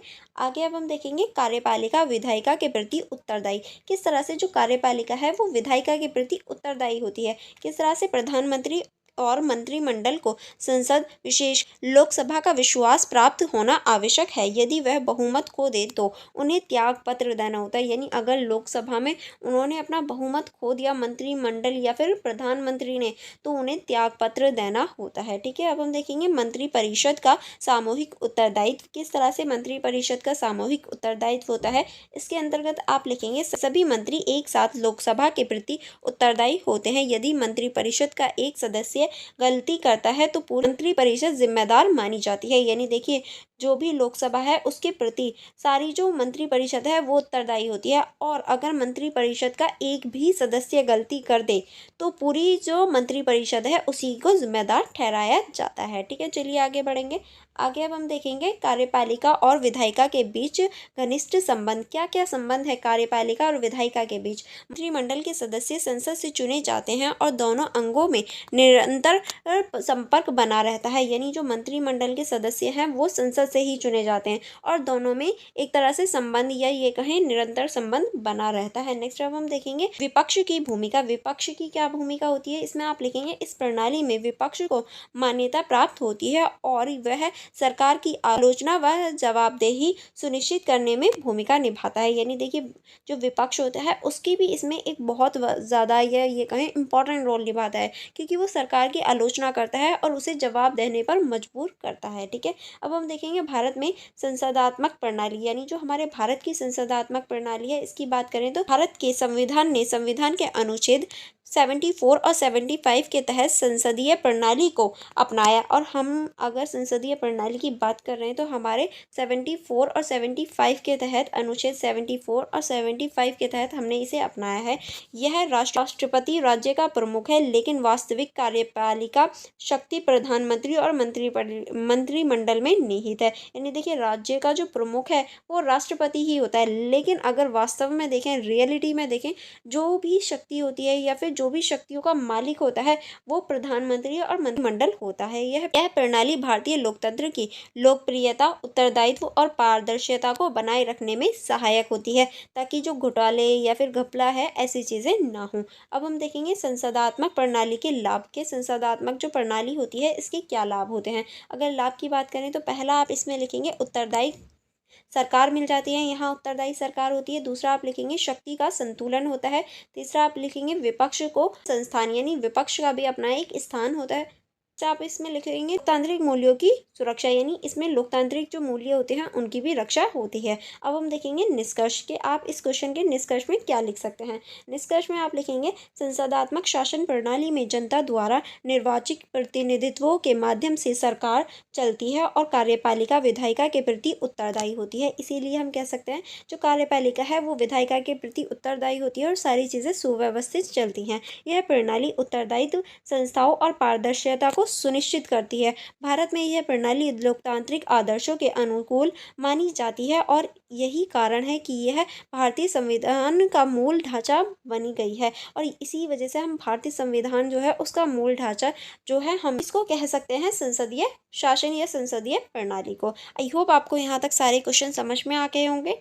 नेक्स्ट क्वेश्चन है हमारा, रिट किसे कहते हैं? यह किस प्रकार तुलनात्मक रूप से उच्च न्यायालय के पास अधिक व्यापक है? यानी आपको बताना है कि रिट आखिर होता क्या है और ये किस प्रकार तुलनात्मक रूप से उच्च न्यायालय के पास अधिक व्यापक होता है। ठीक है, ये आपका क्वेश्चन हो जाएगा। चलिए परिचय देखेंगे। परिचय में आप लिखेंगे भारतीय संविधान में नागरिकों को मौलिक अधिकार प्रदान किए गए हैं। यदि यह अधिकार किसी भी व्यक्ति या संस्था द्वारा उल्लंघन किए जाते हैं तो व्यक्ति न्यायालय में रिट याचिका के माध्यम से संरक्षण प्राप्त कर सकता है। यानी देखिए, सभी लोगों को, सभी के जो मौलिक अधिकार हैं वो दिए गए हैं सभी व्यक्ति को, लेकिन किसी भी संस्था या किसी भी व्यक्ति के जो मौलिक अधिकार हैं उनका हनन हो तो वो उच्च न्यायालय में जाकर रिट की जो याचिका है वो दायर कर सकता है और एक तरह से संरक्षण प्राप्त कर सकता है। रिट मूलतः न्यायिक आदेश होता है जिन्हें उच्च न्यायालय या सर्वोच्च न्यायालय द्वारा जारी किया जाता है। यानी रिट जो है वो एक तरह से न्यायिक आदेश होता है। ये जो है ये उच्च न्यायालय या सर्वोच्च न्यायालय द्वारा ही जारी किया जाता है रिट। ठीक है, आगे अब हम देखेंगे रिट की अगर परिभाषा की बात करें तो इसमें आप लिखेंगे रिट एक विशेष प्रकार का कानूनी आदेश है जिसे अदालतें किसी व्यक्ति, संस्था या सरकारी निकायों को जारी करती हैं ताकि वह संविधान या विधि द्वारा निर्धारित कर्तव्यों का पालन करे या अपने अधिकारों का उल्लंघन ना करे। यानी ये जो है रिट एक प्रकार का कानूनी आदेश होता है। ठीक है, जो किसी व्यक्ति के अधिकार या फिर किसी भी जो कंपनी है, कोई भी हो सकता है, उसके जो अधिकार होते हैं उनके हनन के बाद में निकाला जाता है। अगर किसी भी व्यक्ति का अधिकार हो तो वो उच्च न्यायालय में जाकर रिट ले सकता है, ताकि जो उसके अधिकार हैं वो उनका हनन ना हो और सभी अपने कर्तव्यों को, अपने जो अधिकार हैं उनके साथ ही कार्य करें। ऐसा नहीं हो कि वो दूसरों के जो अधिकार हैं उनका उल्लंघन करें। ठीक है, नेक्स्ट अब हम देखेंगे संविधान का अनुच्छेद 32 सर्वोच्च न्यायालय को रिट जारी करने की शक्ति देता है। यानी जो हमारा अनुच्छेद 32 है वो ही सर्वोच्च न्यायालय को रिट जारी करने की शक्ति देता है। और अनुच्छेद 226 उच्च न्यायालय को रिट जारी करने की अधिक व्यापक शक्ति प्रदान करता है। और जो हमारा 226 है वो उच्च न्यायालय को देता है। ये जो है ये सर्वोच्च न्यायालय को अधिकार देता है और ये उच्च न्यायालय को रिट जारी करने का अधिकार देता है। ये आपको अनुच्छेद याद होनी चाहिए। ठीक है, नेक्स्ट अब हम देखेंगे रिट के प्रकार। रिट के कितने प्रकार होते हैं? तो पहला होता है हमारा हैवियस कॉर्पस, अवैध हिरासत के विरुद्ध होता है ये। दूसरा होता है हमारा मैडम्स, सार्वजनिक अधिकारों को कर्तव्य पूरा करने का आदेश देना, ये हमारा इसके लिए होता है। ठीक है, आगे चलेंगे। प्रोहिबिशन, ये जो होता है ये निचली अदालत को न्याय से बाहर के कार्य से रोकना, यानी जो निचली अदालत होती है वो बाहर के जो कार्य होते हैं उनसे रोकने के लिए होता है। ये नेक्स्ट होता है हमारा वियो वारंटो, किसी पद पर अवैध रूप से बने व्यक्ति को हटाने के लिए। यानी अगर कोई अवैध किसी पद पर पहुंच गया है तो उसको हटाने के लिए उस पद से, यानी नहीं, यानी उसकी नौकरी को हटाने के लिए इस रिट का यूज़ होता है। नेक्स्ट होता है हमारा साटियोराई, निचली अदालत के आदेश को निरस्त करने के लिए। यानी अगर जो लो लेवल के कोर्ट होते हैं, अगर उन्होंने कोई ये हमें अधिकार, उन्होंने कोई सज़ा सुना दी और हमें पता है कि हाँ हम लोग जो हैं वो बेकसूर है, तो उस चीज़ को हटाने के लिए इस रिट का यूज़ होता है। ठीक है, नेक्स्ट अब हम देखेंगे उच्च न्यायालय की अधिक व्यापक रिट शक्ति। उच्च न्यायालय की अधिक व्यापक शक्ति क्या है? चलिए इसे देखेंगे। मौलिक अधिकार प्लस अन्य विधिक अधिकार। किस तरह से मौलिक अधिकार और अन्य जो विधिक अधिकार हैं वो हैं, चलिए इसे में देखेंगे। सुप्रीम कोर्ट केवल मौलिक अधिकार का उल्लंघन पर रिट जारी कर सकता है अनुच्छेद 32 के तहत। यानी जो सुप्रीम कोर्ट है वो सिर्फ अगर मौलिक अधिकार का हनन हो रहा है तभी रिट जारी कर सकता है, जो कि हमारा अनुच्छेद 32 कहता है। उच्च न्यायालय मौलिक अधिकार के साथ साथ अन्य कानूनी अधिकारों के उल्लंघन पर भी रिट जारी कर सकता है, जो कि अनुच्छेद 326 उससे कहता है। ठीक है, यानी जो हमारा सुप्रीम कोर्ट है वो सिर्फ मौलिक अधिकार के हनन पर ही रिट जारी करेगा, और जो उच्च न्यायालय है वो मौलिक अधिकार के साथ साथ जो अन्य कानून होते हैं उनके भी उल्लंघन पर रिट जारी कर सकता है। ठीक है, चलिए आगे बढ़ेंगे। आगे अब हम देखेंगे क्षेत्र अधिकार की व्यापकता। किस तरह से इसमें क्षेत्र अधिकार की व्यापकता है? उच्च न्यायालय का अधिकार क्षेत्र राज्य के भीतर स्थित सभी संस्थाओं और अधिकारों पर लागू होता है। ठीक है, यह अधिकार प्रशासनिक, न्यायिक व अर्ध न्यायिक निकायों पर भी लागू होता है, यानी हर चीज़ पर यह लागू होता है। नेक्स्ट अब हम देखेंगे विवेकाधीन शक्तियाँ। विवेकाधीन शक्ति किस तरह से इसमें आप लिखेंगे? उच्च न्यायालय को यह निर्णय लेने की स्वतंत्रता है कि किसी मामले में रिट जारी किया जाए या नहीं। यानी उच्च न्यायालय ही ये निर्देश लेता है कि अगर कोई मामला है तो उसमें रिट जारी होगा या नहीं होगा। ठीक है, चलिए अब हम देखेंगे इस क्वेश्चन का निष्कर्ष। निष्कर्ष में देख लेते हैं। निष्कर्ष में आप लिखेंगे रिट एक प्रभावी संवैधानिक उपाय है जो नागरिकों को उनके अधिकारों की रक्षा के लिए न्यायालय का दरवाज़ा खटखटाने की सुविधा देता है। क्योंकि देखिए नागरिक द्वारा ही तो रिट लिया जाता है, किससे? न्यायालय से। क्योंकि न्यायालय के पास ही तो जाकर हम लोग अपने अधिकारों की आवाज़ लगाते हैं कि भाई हमारे अधिकार का हनन हो रहा है, हमें रिट जारी करो, ताकि हमारा जो अधिकार है उसकी सुरक्षा हो सके।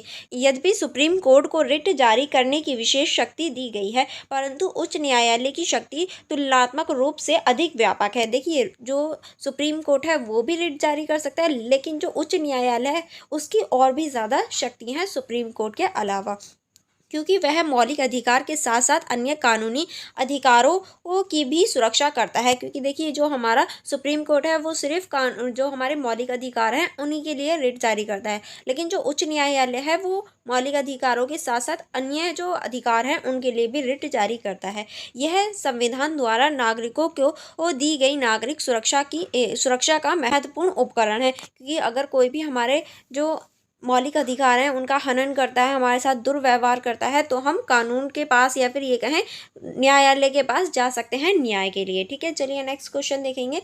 नेक्स्ट क्वेश्चन है हमारा, जाति को सामाजिक परिप्रेक्ष्य के साथ साथ राजनीतिक परिप्रेक्ष्य में कैसे संरक्षित किया जाता है। यानी जो जाति है उसको सामाजिक परिप्रेक्ष्य के साथ साथ जो राजनीतिक परिप्रेक्ष्य है उसके साथ कैसे संरक्षित किया जाता है। तो हम देखेंगे भूमिका। भूमिका में आप लिखेंगे, भारतीय समाज में जाति व्यवस्था एक प्राचीन सामाजिक संरचना रही है। क्योंकि हमारे समाज में जाति व्यवस्था जो है वो अब की नहीं, बहुत टाइम पुराने की है, जो हम देख सकते हैं, जो जन्म पर आधारित सामाजिक वर्गीकरण को दर्शाती है। क्योंकि हिंदू धर्म में आप देख सकते हैं जो हमारा जन्म होता है उसी के आधार पर हमें वर्गों में विभाजित किया जाता है, चाहे वो ब्राह्मण हो, क्षत्रिय हो, शूद्र हो, फिर वैश्य हो। ठीक है, यह न केवल व्यक्ति की सामाजिक स्थिति को तय करती है बल्कि आर्थिक अवसर, शिक्षा, व्यवसाय और राजनीतिक प्रतिनिधित्व तक को भी प्रभावित करती है। यानी ये जो चीज़ है, ये जो हमारी जाति है, ये सिर्फ व्यक्ति की जो सामाजिक स्थिति है उसको ही तय नहीं करती, बल्कि जो उसकी आर्थिक स्थिति होगी, शिक्षा होगी, व्यवस्था होगी, राजनीतिक प्रतिनिधित्व होगी, इन सभी को तय करने का कार्य करती है। क्योंकि देखिए, अगर कोई व्यक्ति अमीर है तो वो अच्छी शिक्षा लेगा, उसकी अर्थव्यवस्था अच्छी होगी, व्यवसाय अच्छा होगा, और अगर वो चाहे तो नेता भी बन सकता है। लेकिन अगर किसी की जो आर्थिक स्थिति है वो बेकार है तो उसकी सामाजिक स्थिति भी बेकार होगी, शिक्षा भी बेकार होगी, व्यवसाय भी बेकार होगा, और अगर वो राजनीति में जाना चाहे तो पॉसिबल ही नहीं है, क्योंकि राजनीति में जाने के लिए इतना पैसा लग जाता है तो वो लाएगा कहाँ से। तो इस वजह से जो वर्ण व्यवस्था है, ये कहें जो वर्गीकरण है, ये व्यक्ति के हर पहलू को प्रभावित करती है। स्वतंत्रता के बाद भारतीय संविधान ने जातिगत भेदभाव को समाप्त करने का प्रयास किया, लेकिन इसे पूर्ण रूप से मिटाया नहीं जा सका। यानी देखिए, हमारे भारत के संविधान में ये सारी चीज़ें हैं कि कोई भी जातिगत भेदभाव नहीं होगा, जाति के आधार पर चीज़ें नहीं होंगी, लेकिन पूरी तरीके से मिटाना इसे असंभव है। पूरी तरीके से अभी भी ये नहीं मिटी है, बल्कि यह राजनीतिक परिप्रेक्ष्य में नए रूप से उभर कर सामने आई है। और पूरी तरह मिटने के बजाय क्या हुआ कि राजनीतिक परिप्रेक्ष्य में ये अलग रूप से उभर आई। ठीक है, किस तरह से, चलिए देखेंगे। जाति का सामाजिक परिप्रेक्ष्य में संरक्षण, किस तरह से जाति का सामाजिक परिप्रेक्ष्य में संरक्षण होता है।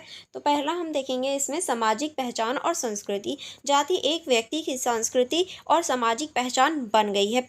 प्रत्येक जाति को अपने रीति रिवाज, परंपराओं और सामाजिक समूह होते हैं। यानी हर किसी जाति की अपनी परंपराएं, अपने रीति रिवाज, अपने सामूहिक जो समूह हैं वो होते हैं, जो उन्हें एकजुट रखते हैं। यह सांस्कृतिक पहचान आज भी समाज में संरक्षित है, और ये चीज़ें हम आज भी अपने समाज में देख सकते हैं। नेक्स्ट अब हम देखेंगे सामाजिक संगठनों और जातीय समूहों की भूमिका। किस तरह से जाति संगठन आज भी अपने सदस्यों की सामाजिक, आर्थिक और शैक्षिक उन्नति के लिए सक्रिय है। यानी हम आज भी इन्हें सामाजिक, आर्थिक और शैक्षणिक जो उन्नति है उसके लिए सक्रिय देख सकते हैं। यह संगठन समाज में जाति की एकता और पहचान को बनाए रखने में कार्य करते हैं या बनाए रखते हैं। ठीक है, आगे अब हम देखेंगे शिक्षा का आरक्षण। किस तरह से शिक्षा का आरक्षण होता है, इसमें आप लिखेंगे, भारतीय संविधान के अंतर्गत अनुसूचित जाति, अनुसूचित जनजाति और पिछड़े वर्गों को शिक्षा के क्षेत्र में आरक्षण देने, उन्हें सामाजिक न्याय प्रदान करने का प्रयास किया गया है। यानी देखिए, हमारे संविधान में जो अनुसूचित जाति है, अनुसूचित जनजाति हैं, इन और जो पिछड़ा वर्ग है, इन सभी के लिए कुछ आरक्षण दिया गया है ताकि ये लोग भी आगे बढ़ सकें और शिक्षा को ग्रहण कर सकें। यह भी जातियों की सामाजिक रूप से संरक्षित है, क्योंकि इनका उद्देश्य पिछड़े वर्गों को समाज की मुख्य धारा में लाना है। तो एक तरह से ये भी संरक्षण ही कर रहा है समाज में। क्यों? क्योंकि देखिए, पिछड़े वर्गों को एक समान लाने का प्रयास कर रहा है ताकि मुख्य धारा के जो वर्ग हैं उनके साथ पिछड़े वर्ग भी आ सकें। नेक्स्ट अब हम देखेंगे विवाह और सामाजिक संबंध। किस तरह से, इसमें आप लिखेंगे, भारत में आज भी अधिकांश विवाह जाति आधारित होते हैं। यानी देखिए, जब भी हम विवाह करते हैं तो जाति आधारित तो होते हैं, ऐसा तो नहीं है हम अदर कास्ट शादी कर लेते हैं, तो आज भी ऐसा होता है। जो यह दर्शाता है कि सामाजिक जीवन में जाति की भूमिका अभी भी महत्वपूर्ण है। अंतरजातीय विवाह बढ़ रहे हैं लेकिन उनकी संख्या अपेक्षाकृत कम है। लेकिन देखिए, अंतरजातीय विवाह जो है वो बढ़ तो रहे हैं लेकिन उनकी जो संख्या है वो कम है। क्योंकि अगर मैं अपने ही घर की बात करूं तो ये बात बिल्कुल सच है कि जाति के अंदर ही विवाह होता है, अदर कास्ट शादियां जो है वो नहीं करवाते। तो ये सारी चीज़ें हम लोग अपने समाज में देख सकते हैं। आप अपने भी घर में देखना कि अदर कास्ट जो विवाह हैं या शादियां हैं वो बहुत कम, ना के बराबर होते हैं कि करवा देते हैं, अदरवाइज नहीं होता। ठीक है, सब लोग अपनी ही कास्ट में शादी करना पसंद करते हैं। नेक्स्ट अब हम देखेंगे जाति का राजनीतिक परिप्रेक्ष्य में संरक्षण। अगर हम जाति की राजनीतिक परिप्रेक्ष्य में संरक्षण की बात करें तो इसमें आप पहला लिखेंगे राजनीतिक आरक्षण। किस तरह से राजनीतिक आरक्षण है, चलिए इसको देख लेते हैं।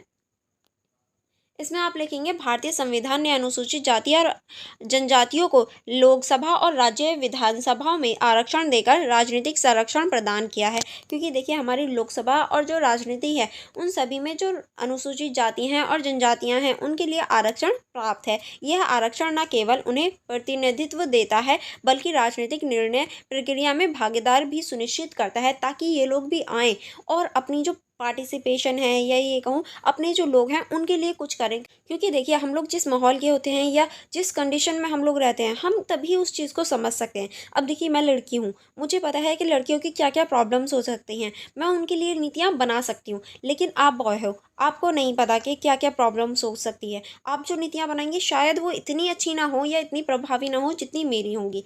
लेकिन अगर मैं लड़कों के लिए कोई नीति बनाऊँ तो देखो मुझे नहीं पता भाई लड़कों की लाइफ में क्या क्या होता है या किस तरह से होती है। तो अगर आप उसके लिए नीति बनाओगे तो वो बेहतर रहेगा मेरे से ज़्यादा। तो इस वजह से हम उस जो हमारा पर्यावरण है या हमारा जो समाज है उसको भी देख सकते हैं।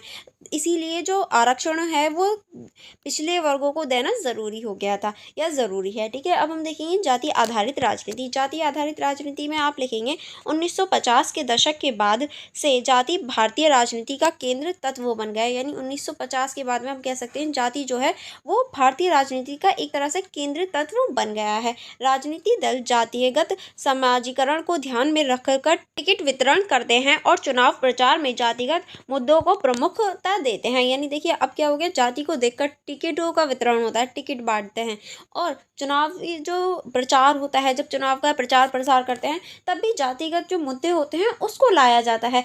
देखिए हमेशा यही होता है कि हम मुसलमानों के लिए ये करेंगे, हम हिंदुओं के लिए ये करेंगे, अभी ये करेंगे, अभी हम वो करेंगे, हम मंदिर बनवाएंगे, हम मस्जिद बनवाएंगे। कोई ये नहीं कहता कि हम शिक्षा के लिए स्कूल बनवाएंगे, कोई ये नहीं कहता कि हम लाइब्रेरी बनवाएंगे, कोई ये नहीं कहता कि हम बच्चों को स्कूल भेजेंगे। क्यों? क्योंकि हमारी जो जनता है वो भी सिर्फ धर्म को ही प्रचार प्रसार देने वालों को वोट देती है। इसी वजह से क्या करते हैं नेता, जो धर्म होता है उसी को प्रचार प्रसार का मुद्दा बना लेते हैं। ठीक है, नेक्स्ट अब हम देखेंगे मंडल आयोग और पिछड़ा वर्ग आंदोलन। जो हमारा मंडल आयोग और पिछड़ा वर्ग आंदोलन है किस तरह से इसमें आप लिखेंगे 1990 में मंडल आयोग की सिफारिश को लागू कर पिछड़े वर्ग को 27% आरक्षण दिया गया। यानी 1990 में जो मंडल आयोग बना था उसकी सिफारिश पर 27% जो है वो आरक्षण दिया गया पिछले वर्ग को। इसने जाति को राजनीतिक रूप से और अधिक सक्रिय बना दिया और उनकी अंतर्जातीय आंदोलन को जन्म दे दिया। ठीक है, चलिए आगे बढ़ेंगे।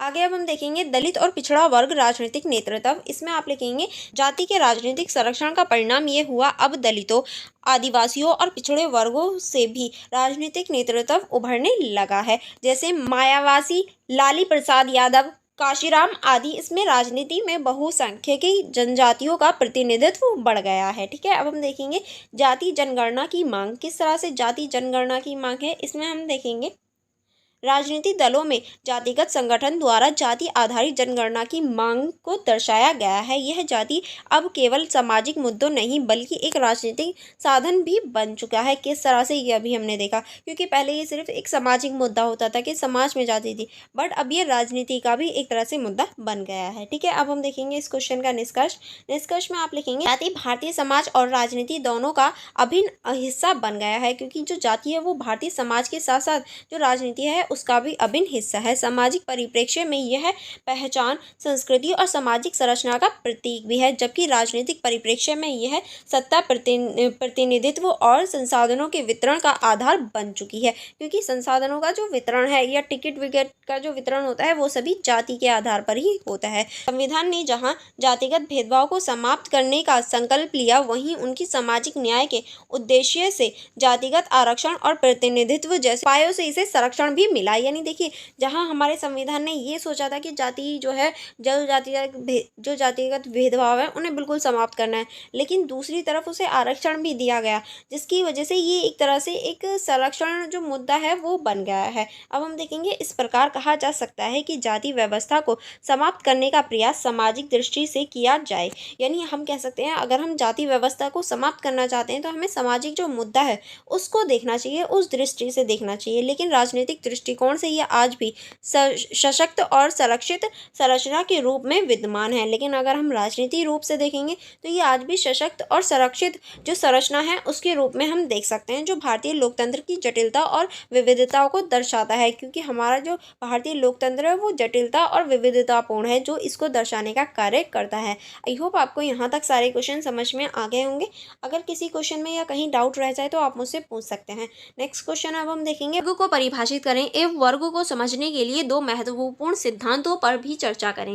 यानी इस क्वेश्चन में आपको वर्ग को परिभाषित करना है और वर्ग को समझने के लिए तो जो सिद्धांत है वो भी देने हैं। तो पहले हम देखेंगे वर्ग की परिभाषा के वर्ग होता क्या है। वर्ग यानी क्लास एक सामाजिक सामरिक समूह है जो आर्थिक हैसियत, संपत्ति के स्वामित्व, पैसे, आय और सामाजिक स्थिति के आधार पर बनता है। यानी जो हमारा वर्ग होता है वो हमारी जो आर्थिक हैसियत होती है, जो हमारी संपत्ति होती है, पैसे होते हैं, आय होती है, उनके आधार पर ही हमारा वर्ग बनता है। यह जन्म पर आधारित जाति से भिन्न होता है क्योंकि वर्गों में व्यक्ति की स्थिति उसकी आर्थिक व संसाधनों तक पहुंचने पर निर्भर करता है, ना कि उनके जन्म पर। यानी जो जन्म पर आधारित जाति होती है उससे बिल्कुल अलग होता है हमारा वर्ग, क्योंकि हम जाति को चेंज नहीं कर सकते बट वर्ग को चेंज कर सकते हैं। अगर हम अभी निम्न वर्ग में हैं कि लो लेवल में आते हैं तो हम मेहनत करके पैसा कमाकर उच्च वर्ग में पहुंच सकते हैं, क्योंकि ये हमारी सिर्फ आर्थिक स्थिति को दिखाता है, ना कि हमारी जन्म की स्थिति को कि हमने कहाँ जन्म लिया। अब देखिए, जो हमने जन्म ले लिया, जहाँ दे दिया ऊपर वाले ने, वो तो हम चेंज नहीं कर सकते बट हम वर्ग को चेंज कर सकते हैं। नेक्स्ट अब हम सामाजिक वर्ग का विचार आधुनिक औद्योगिक समाज की संरचना को समझने के लिए उपयोग होता है। ठीक है, इसमें व्यक्ति का वर्ग निर्धारित इस आधार पर किया जाता है कि उत्पादन के साधनों में मालिक है या श्रमिक है। यानी जो भी व्यक्ति उत्पादन के साधन में वो मालिक है वो उच्च वर्ग में आ जाता है और जो श्रमिक है वो निम्न वर्ग में आ जाता है। ठीक है, प्रसिद्ध समाजशास्त्री मैक्स वेबर के अनुसार वर्ग एक ऐसा समूह है जिसमें आर्थिक परिस्थितियां एक जैसी होती हैं और जो बाजार में समान प्रतिस्पर्धात्मक स्थिति होती हैं। यानी देखिए, जो मैक्स वेबर हैं वो भी कहते हैं कि जो वर्ग है वो एक तरह से आर्थिक परिस्थिति की जैसी होती है, जो समाज में, या ये कहूँ जो बाजार में प्रतिस्पर्धा जैसी स्थिति को पैदा करती हैं। ठीक है, नेक्स्ट अब हम देखेंगे वर्ग को समझने के दो महत्वपूर्ण सिद्धांत। अब ऐसे कौन से सिद्धांत हैं जो वर्ग को समझने में महत्वपूर्ण हैं? तो पहला है हमारा मार्क्सवादी सिद्धांत। इसकी अगर प्रस्तावना देखें तो इसमें आप लिखेंगे, इस सिद्धांत का प्रतिपादन प्रसिद्ध समाजवादी विचारक कार्ल मार्क्स ने किया था। इनके अनुसार समाज मुख्य दो वर्गों में विभाजित है। यानी जो मार्क्सवादी सिद्धांत है वो कार्ल मार्क्स द्वारा दिया गया था और इनके अनुसार जो समाज है वो दो वर्गों में विभाजित है। कौन कौन से, चलिए देखते हैं। पहला हम देखेंगे, बुजुर्गा वर्ग उत्पादन के संसाधनों का स्वामी होते हैं। ठीक है, नेक्स्ट होते हैं हमारे प्लेटेरियन वर्ग, मजदूर वर्ग जो अपनी श्रम शक्ति बेचते हैं। यानी एक तो होते हैं मालिक वर्ग, दूसरा होता है श्रमिक वर्ग जो अपनी जो श्रम शक्ति है वो बेचते हैं। नेक्स्ट अब हम देखेंगे मुख्य तत्व। मुख्य तत्व किस तरह से वर्ग संघर्ष, वर्गों के बीच शोषण आधारित संबंध होते हैं। बुजुर्गा वर्ग समूहों का शोषण करते हैं जिससे समाज में संघर्ष उत्पन्न होता है। यानी जो मालिक वर्ग होता है वो जो निम्न वर्ग है उसका शोषण करता है, जिससे सामाजिक जो संघर्ष है वो उत्पन्न हो जाता है। ठीक है, चलिए आगे बढ़ेंगे। आगे अब हम देखेंगे ऐतिहासिक भौतिकवाद। इसमें आप लिखेंगे, इतिहास की गति आर्थिक संबंधों और वर्ग संघर्ष द्वारा निर्धारित होती है। नेक्स्ट अब हम देखेंगे क्रांति और समाजवाद। मजदूर वर्गों के द्वारा क्रांति के माध्यम से पूंजीवाद का अंत और समाजवाद की स्थापना अंतिम लक्ष्य होता है। ठीक है, अगर हम इसकी विशेषताओं की बात करें तो इसमें आप लिखेंगे, मार्क्सवाद का वर्ग सिद्धांत पूरी तरह आर्थिक आधार पर आधारित है। यानी ये पूरी तरीके से आर्थिक आधार पर देख सकते हैं। वह मानते हैं कि समाज की समस्या संरचना राज्य, कानून, धर्म, संस्कृति सभी वर्ग हितों को बनाए रखने वाले उपकरण होते हैं। यानी ये सारे ही जो समाज की संरचना है उसको बनाए रखने वाले उपकरण के माध्यम से कार्य करते हैं।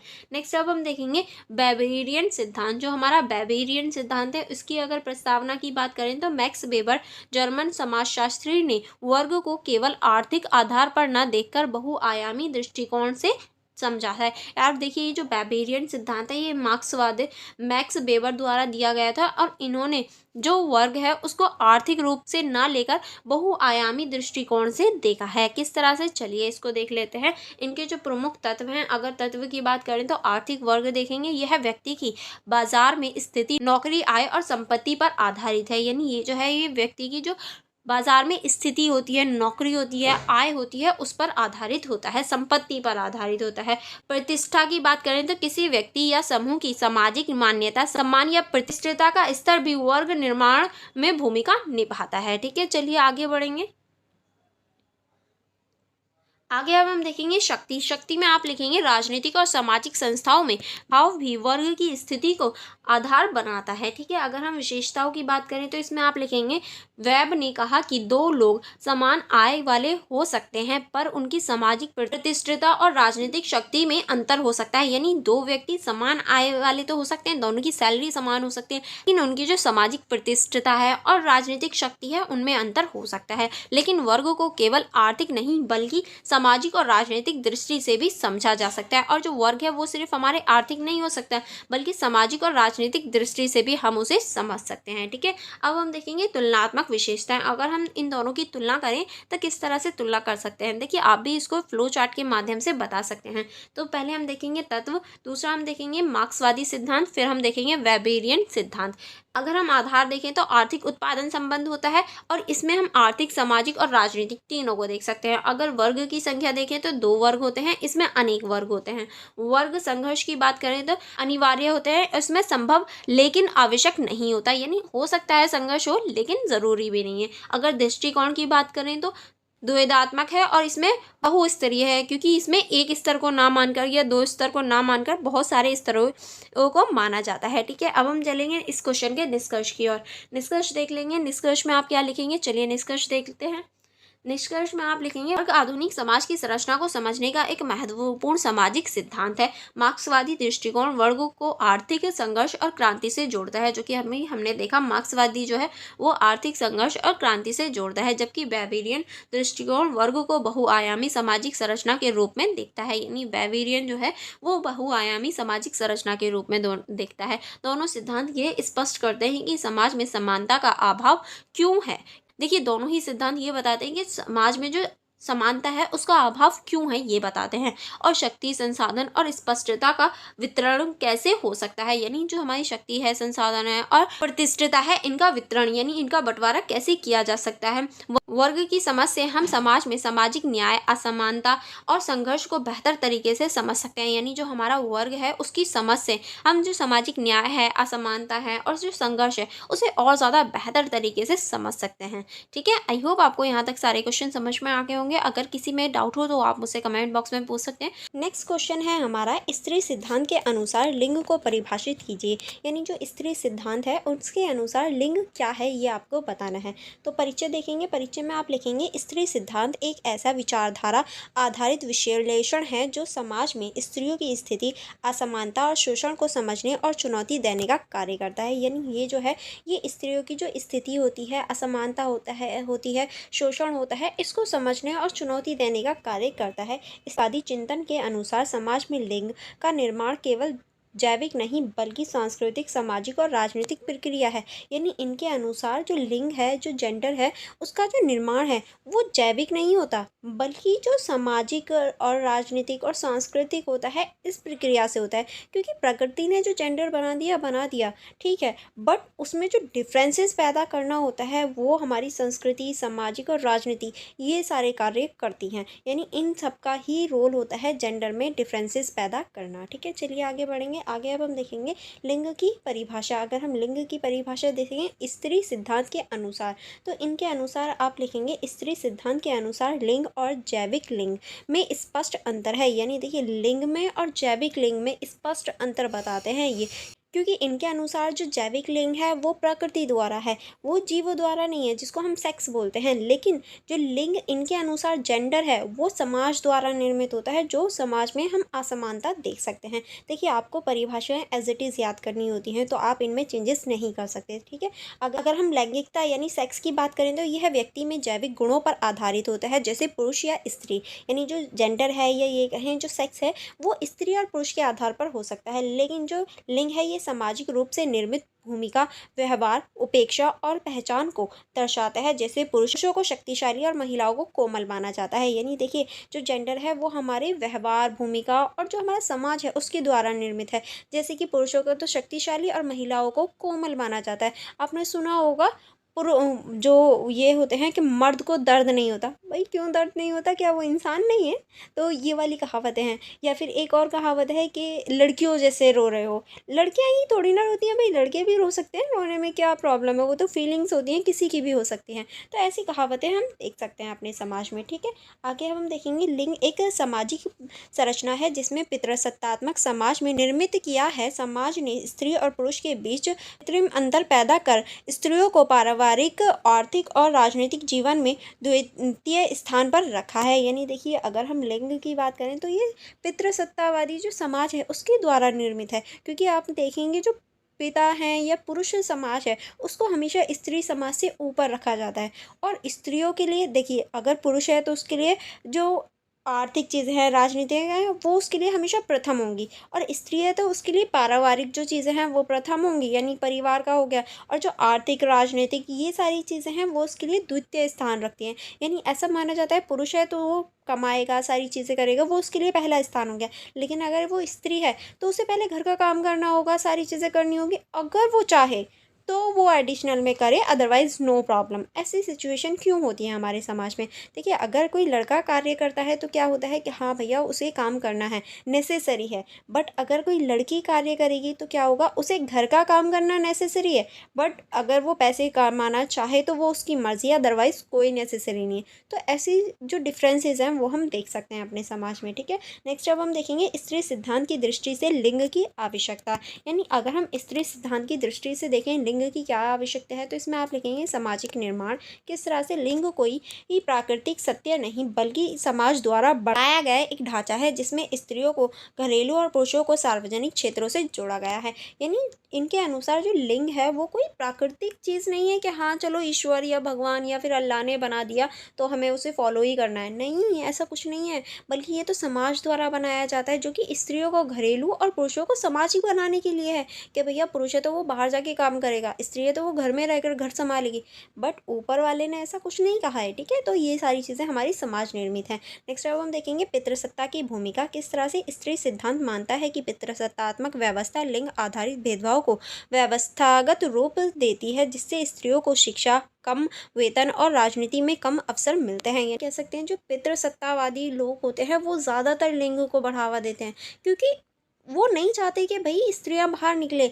लेकिन उनका भी तो राइट है, उन्हें कम एजुकेशन दी जाती है, कम वेतन होता है, कम उनकी सैलरी होती है, ये सारी चीज़ें देखने को मिलती हैं। देखिए, ये चीज़ मैंने खुद भी देखी है अपने रिलेटिव्स में कि लड़का है तो ज़बरदस्ती पढ़ाना है उसे, नहीं भैया तुम पढ़ो पढ़ो पढ़ो, चाहे वो नालायक हो एक नंबर का, बट फिर भी पढ़ाना है। अगर लड़की है वो चाहे कितनी भी होशियार हो पढ़ने में, ट्वेल्थ ज़्यादा से ज़्यादा ट्वेल्थ करवाते हैं, उससे ज़्यादा नहीं एजुकेशन देते। तो ये सारी जो चीज़ें हैं वो बदलनी चाहिए हमारे समाज में, ठीक है।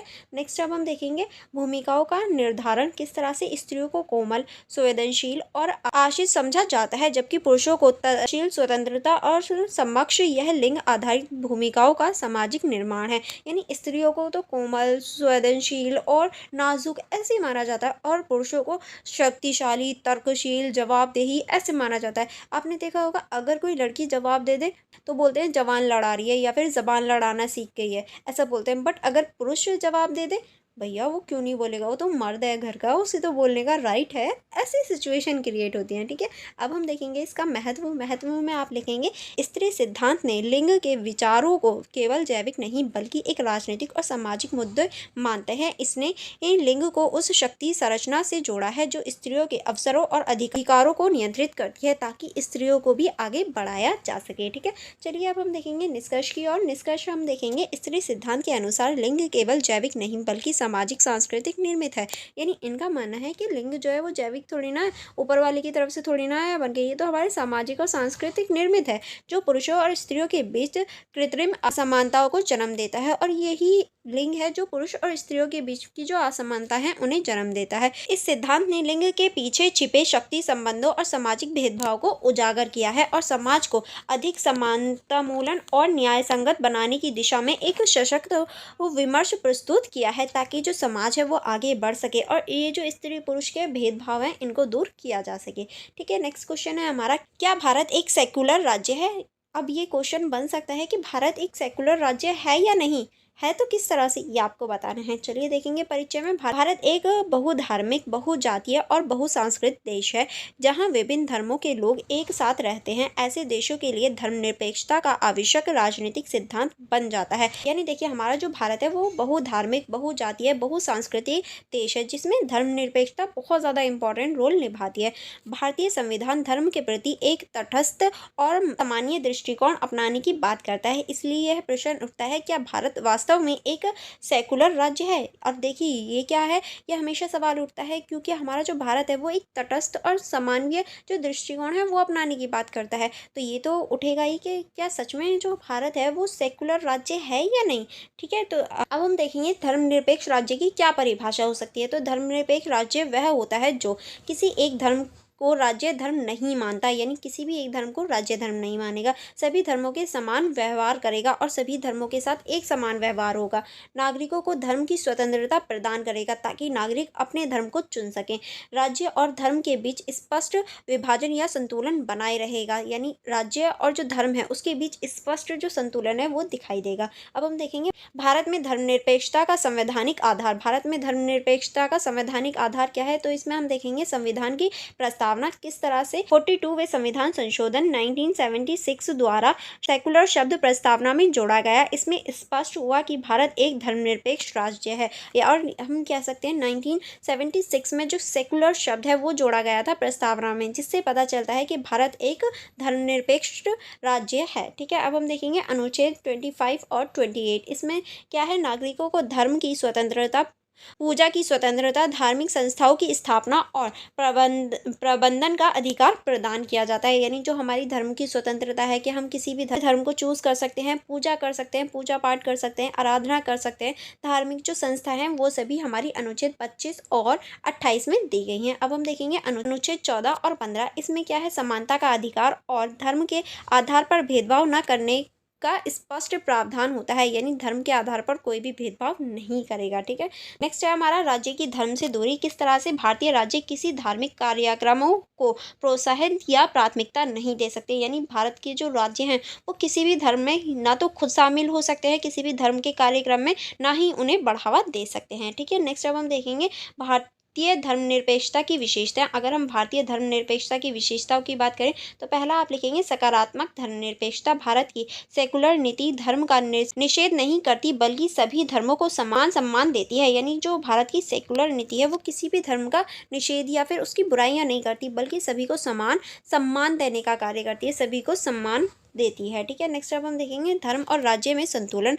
भारत में राज्य धर्म से पूरी तरह अलग नहीं बल्कि सामाजिक सुधार के लिए धर्म में हस्तक्षेप करते हैं, जैसे सती प्रथा, तीन तलाक आदि का निषेध। यानी देखिए हम ये नहीं कह सकते हैं कि जो राज्य है और जो धर्म है पूरी तरीके से अलग है, नहीं, जो राज्य है वो कभी कभी धर्म में हस्तक्षेप जो है वो करता है ताकि समाज में जो बुरी चीज़ें हैं उन्हें हटाया जा सके।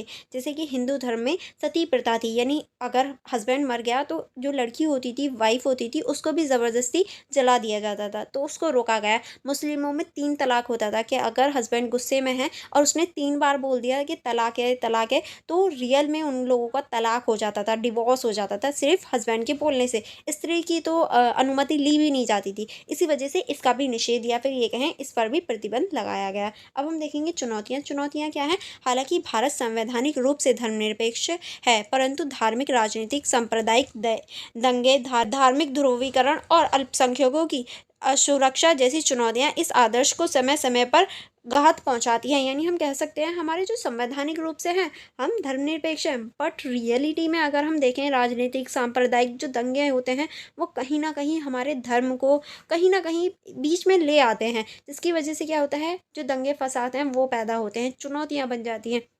जैसे कि आपने कुछ टाइम पहले भी देखा था कि दिल्ली में दंगे हुए थे, वो क्या हैं, वो इन्हीं का एक तरह से उदाहरण आप लिख सकते हैं। चलिए निष्कर्ष देखेंगे। निष्कर्ष में आप लिखेंगे हाँ, भारत एक धर्मनिरपेक्ष राज्य है क्योंकि इसका संविधान सभी धर्मों को बराबरी का दर्जा देता है और नागरिकों को धार्मिक स्वतंत्रता सुनिश्चित करता है। ऐसा नहीं है किसी को कम या ज़्यादा मानता हो। हालांकि व्यवहारिक स्तर पर कुछ चुनौतियाँ हैं, लेकिन भारत की संवैधानिक व्यवस्था, न्यायपालिका और लोकतांत्रिक संस्थाएं इसे धर्मनिरपेक्ष बनाए रखने में सहायक हैं। यह यह भारतीय लोकतंत्र की एक बुनियादी विशेषता है। इसी वजह से भारतीय लोकतंत्र को एक धर्मनिरपेक्ष राज्य कहा जाता है। ठीक है, चलिए नेक्स्ट क्वेश्चन देखेंगे। नेक्स्ट क्वेश्चन है हमारा, भारत में सांप्रदायिकता लोकतंत्र के समक्ष किस प्रकार चुनौती है। यानी जो भारत में सांप्रदायिकता है वो किस तरह से लोकतंत्र के समक्ष या लोकतंत्र के सामने एक चुनौती बन जाती है। तो हम देखेंगे परिचय से। परिचय में आप लिखेंगे, भारत एक बहुधार्मिक और बहुसांस्कृतिक देश है, यहाँ जहाँ विभिन्न धर्म, जातियों और समुदायों के लोग सदियों से एक साथ रहते हैं, लेकिन समय समय पर सांप्रदायिकता ने इसे एकता को चुनौती दी है। यानी देखिए, हमारा जो भारत है वो बहुसांस्कृतिक बहुधार्मिक देश है, जहाँ अभी से नहीं सदियों से सब लोग एक साथ रहते हैं, लेकिन कभी कभी जो सांप्रदायिकता है वो चुनौती पैदा कर देती है। सांप्रदायिकता वह विचारधारा है जिसमें धर्म को राजनीति का आधार बनाकर एक समुदायों को दूसरे के विरुद्ध खड़ा किया जाता है। यानी सांप्रदायिकता का अर्थ ही ये है कि धर्म के आधार पर जब एक समुदाय को दूसरे समुदाय के विपक्ष या फिर विरोध में खड़ा कर दिया जाए, वही सांप्रदायिकता है, यानी धर्म के आधार पर लड़ाई करवाना। ठीक है, यह प्रवृत्ति भारतीय लोकतंत्र के मूल सिद्धांत जैसे धर्मनिरपेक्षता, समानता और न्याय के विरुद्ध होती है, क्योंकि हमारा जो भारतीय संविधान है वो धर्मनिरपेक्षता, समानता और न्याय की बात करता है। बट जब लोग आपस में ही धर्म के नाम पर लड़ते हैं तो ये इसका विरोध करती हुई दिखाई देती है। अब हम देखेंगे सांप्रदायिकता से लोकतंत्र को उत्पन्न होने वाली चुनौतियाँ, यानी सांप्रदायिकता के कारण कौन कौन सी चुनौतियाँ पैदा होती हैं लोकतंत्र में। तो पहला आप लिखेंगे सामाजिक एकता का खतरा। सांप्रदायिकता से समाज में विभाजन, अविश्वास और हिंसा की स्थिति उत्पन्न होती है, जिससे भारत की एकता में विविधता की भावना को ठेस पहुंचती है। यानी देखिए, जो सांप्रदायिकता है वो विभाजन, अविश्वास, हिंसा ऐसी स्थितियां पैदा करती है, जिसकी वजह से जो विविधता में एकता है उसको खतरा मिलता है या वो खतरे में पड़ जाती है। नेक्स्ट अब हम देखेंगे धार्मिक अल्पसंख्यकों की असुरक्षा। किस तरह से जब धर्म के आधार पर राजनीति की जाती है तो अल्पसंख्यक समुदाय असुरक्षित महसूस करते हैं और राजनीतिक बहिष्कार का शिकार हो जाते हैं। और जो सबसे ज़्यादा पिछड़ा हुआ दबका होता है या जो अल्पसंख्यक होते हैं वही ऐसी चीज़ों में पिस जाते हैं। ठीक है, नेक्स्ट अब हम देखेंगे लोकतांत्रिक संस्थाओं की कमज़ोर पड़ना। किस तरह से सांप्रदायिक राजनीतिक स्वतंत्र और निष्पक्ष चुनावों को प्रभावित करती हैं। वोट बैंक की राजनीति में लोकतंत्र की जगह धर्म आधारित ध्रुवीकरण को प्राथमिकता दी जाती है। यानी अगर ऐसी सिचुएशन होती है तो क्या होता है, जो लोकहित होता है उसको छोड़ के जो धर्म आधारित प्राथमिकता है वो बढ़ जाती है। नेक्स्ट अब हम देखेंगे मानवाधिकारों का उल्लंघन। किस तरह से, इसमें आप लिखेंगे सांप्रदायिक दलों और हिंसा में नागरिकों के मूल अधिकारों का उल्लंघन होता है, जैसे जीवन का अधिकार, धार्मिक स्वतंत्रता। ऐसे जो अधिकार होते हैं उनका उल्लंघन हम देख सकते हैं, क्योंकि सभी लोग बंद हो जाते हैं, मार काट पर आ जाते हैं, जिसकी वजह से जीवन का अधिकार, धार्मिक जो स्वतंत्रता है उसका विरोध होता है। ठीक है, नेक्स्ट अब हम देखेंगे धर्मनिरपेक्षता का आघात। किस तरह से धर्मनिरपेक्षता पर आघात होता है। भारत का संविधान धर्मनिरपेक्षता को एक मूलभूत विशेषता मानता है, लेकिन सांप्रदायिकता विचारधारा संविधान की इस भावना को कमजोर कर देती है, क्योंकि अगर सांप्रदायिकता होती है, धर्म के आधार पर दंगे फसाद होते हैं, तो हमारे भारत की जो धर्मनिरपेक्षता की नीति है या ये कहूँ जो सिद्धांत है वो बहुत ज़्यादा ठेस पहुँचती है, क्योंकि हमारा भारत ही ऐसा है जिसमें हम लोग धर्मनिरपेक्षता को अपनाते हैं, जो हमारी विभिन्नताओं में विशेषता बनती है। ठीक है, अब हम देखेंगे प्रमुख उदाहरण। अगर प्रमुख उदाहरणों की बात करें, इसके कौन कौन से उदाहरण हो सकते हैं, तो इसमें आप पहला लिखेंगे 1984 सिख विरोधी दंगे हुए थे। फिर उसमें आप लिखेंगे 1992 बाबरी मस्जिद विध्वंस और उसके बाद दंगे हुए थे। 2002 में गुजरात के दंगे हुए थे और 2020 में दिल्ली सांप्रदायिक हिंसा हुई थी। 2020 वाली तो आपको पता भी होगा, क्योंकि उस टाइम पे बहुत तगड़े दंगे हुए थे दिल्ली में। वो चीज़ तो मैंने भी फेस की है अपनी लाइफ में। सच में बहुत ज़्यादा डर का माहौल होता है, तो इसीलिए दंगे फसाद सच में बहुत बुरी चीज़ है। इसीलिए लोगों को एजुकेशन देना आवश्यक है, ताकि हम अपने देश के लोगों से ना लड़ें। जो हमारी रियलिटी में ज़रूरतें हैं, जैसे हमारी शिक्षा हो गई, रोज़गार हो गए, हमारी स्वास्थ्य हो गई, उस पर ध्यान दिया जाए। धर्म के आधार पर दंगे फसाद इन सारी चीज़ों पर ना ध्यान दिया जाए। ठीक है, इन सारी चीज़ों को छोड़ दिया जाए। ये वाली चीज़ तो आप मुझे बताना कमेंट में कि किस किसने फेस की थी 2020 के जो दंगे हुए थे। ठीक है, इन घटनाओं ने लोकतंत्र में विश्वास को कृत्रिम धार्मिक विभाजन से झंझोर दिया था, क्योंकि हम भी देख सकते हैं इनकी वजह से बहुत सारा अभी तक प्रभाव हम देख सकते हैं। ठीक है, आगे हम देखेंगे निष्कर्ष में आप लिखेंगे सांप्रदायिकता केवल धार्मिक असहमति नहीं बल्कि एक राजनीतिक हथियार भी बन गई है, जो लोकतंत्र को कमजोर करती है। यानी देखिए, जो सांप्रदायिकता है वो सिर्फ धार्मिक ही नहीं रह गई, अब राजनीतिक हथियार बन गई है, जो कि लोकतंत्र को कमजोर करती है। भारतीय लोकतंत्र की सफलता इस बात पर निर्भर करती है कि क्या हम सांप्रदायिकता की राजनीति से ऊपर उठकर साझा नागरिकता, धर्मनिरपेक्षता और सह अस्तित्व को अपनाते हैं। यानी हमारे जो देश की जो राजनीति है, या ये कहें जो हमारे देश की तरक्की है, वो इस बात पर निर्भर करती है कि हम जो हमारी नागरिकता है, धर्मनिरपेक्षता है और सह अस्तित्व है, उसे अपना पाएंगे या नहीं। ठीक है, यानी जो हमारी जो हमारी सांप्रदायिकता की राजनीति है, उससे ऊपर उठ पाएंगे या नहीं। अतः सांप्रदायिकता का विरोध और लोकतांत्रिक मूल्यों की रक्षा भारत के भविष्य के लिए आवश्यक है। अगर हमने इन सबको नहीं रोका, हमने सांप्रदायिकता के विरोध नहीं किया या सांप्रदायिकता से नहीं उभरे, तो हमारा भविष्य शायद अच्छा तो बहुत दूर की बात है, शायद हो भी ना, हम भविष्य में रह भी ना पाएँ। ठीक है, तो ऐसी सिचुएशन क्रिएट हो सकती हैं। इसी वजह से ये सब्जेक्ट आपको, ये टॉपिक आपको इसी वजह से पढ़ाया जा रहा है, क्योंकि आप भी समाज के लोग हैं, हम भी समाज के लोग हैं, और पढ़ाने वाले भी और पढ़ने वालों भी, दोनों को ये नॉलेज होनी चाहिए कि हमें क्या चीज़ सही है, क्या चीज़ गलत है। दोनों को इसी वजह से ये चीज़ दिखाई जाती है या पढ़ाई जाती है, ताकि आप लोग ही फ्यूचर हैं आगे का, ताकि आप लोग समझ सकें, जो सांप्रदायिकता है उसको रोक सकें। अगर इन फ्यूचर कुछ ऐसी कंडीशन बनती है, तो आप समझदारी से काम लें, सांप्रदायिकता को ना बढ़ावा दें, जैसे कि 2020 में हुआ था। वो दंगे फसाद दोबारा ना हो, ऐसी सिचुएशन क्रिएट ना हो, इसी वजह से आप लोगों को ये सारी चीज़ें पढ़ाई जाती हैं। ठीक है, नेक्स्ट क्वेश्चन है हमारा, क्षेत्रीय दलों के उदय के प्रमुख कारण क्या हैं। यानी जो क्षेत्रीय दल हैं, उनका जो उदय हो रहा है, उसके प्रमुख कारण क्या क्या हैं, ये आपको बताना है। चलिए परिचय से स्टार्ट करेंगे। परिचय में आप लिखेंगे, भारतीय राजनीति में क्षेत्रीय दलों का प्रभाव पिछले कुछ दशकों में अत्यधिक बढ़ा है। यानी पिछले कुछ टाइम से ही हम भारतीय राजनीति में जो क्षेत्रीय दल हैं, उनका प्रभाव देख सकते हैं ज़्यादा।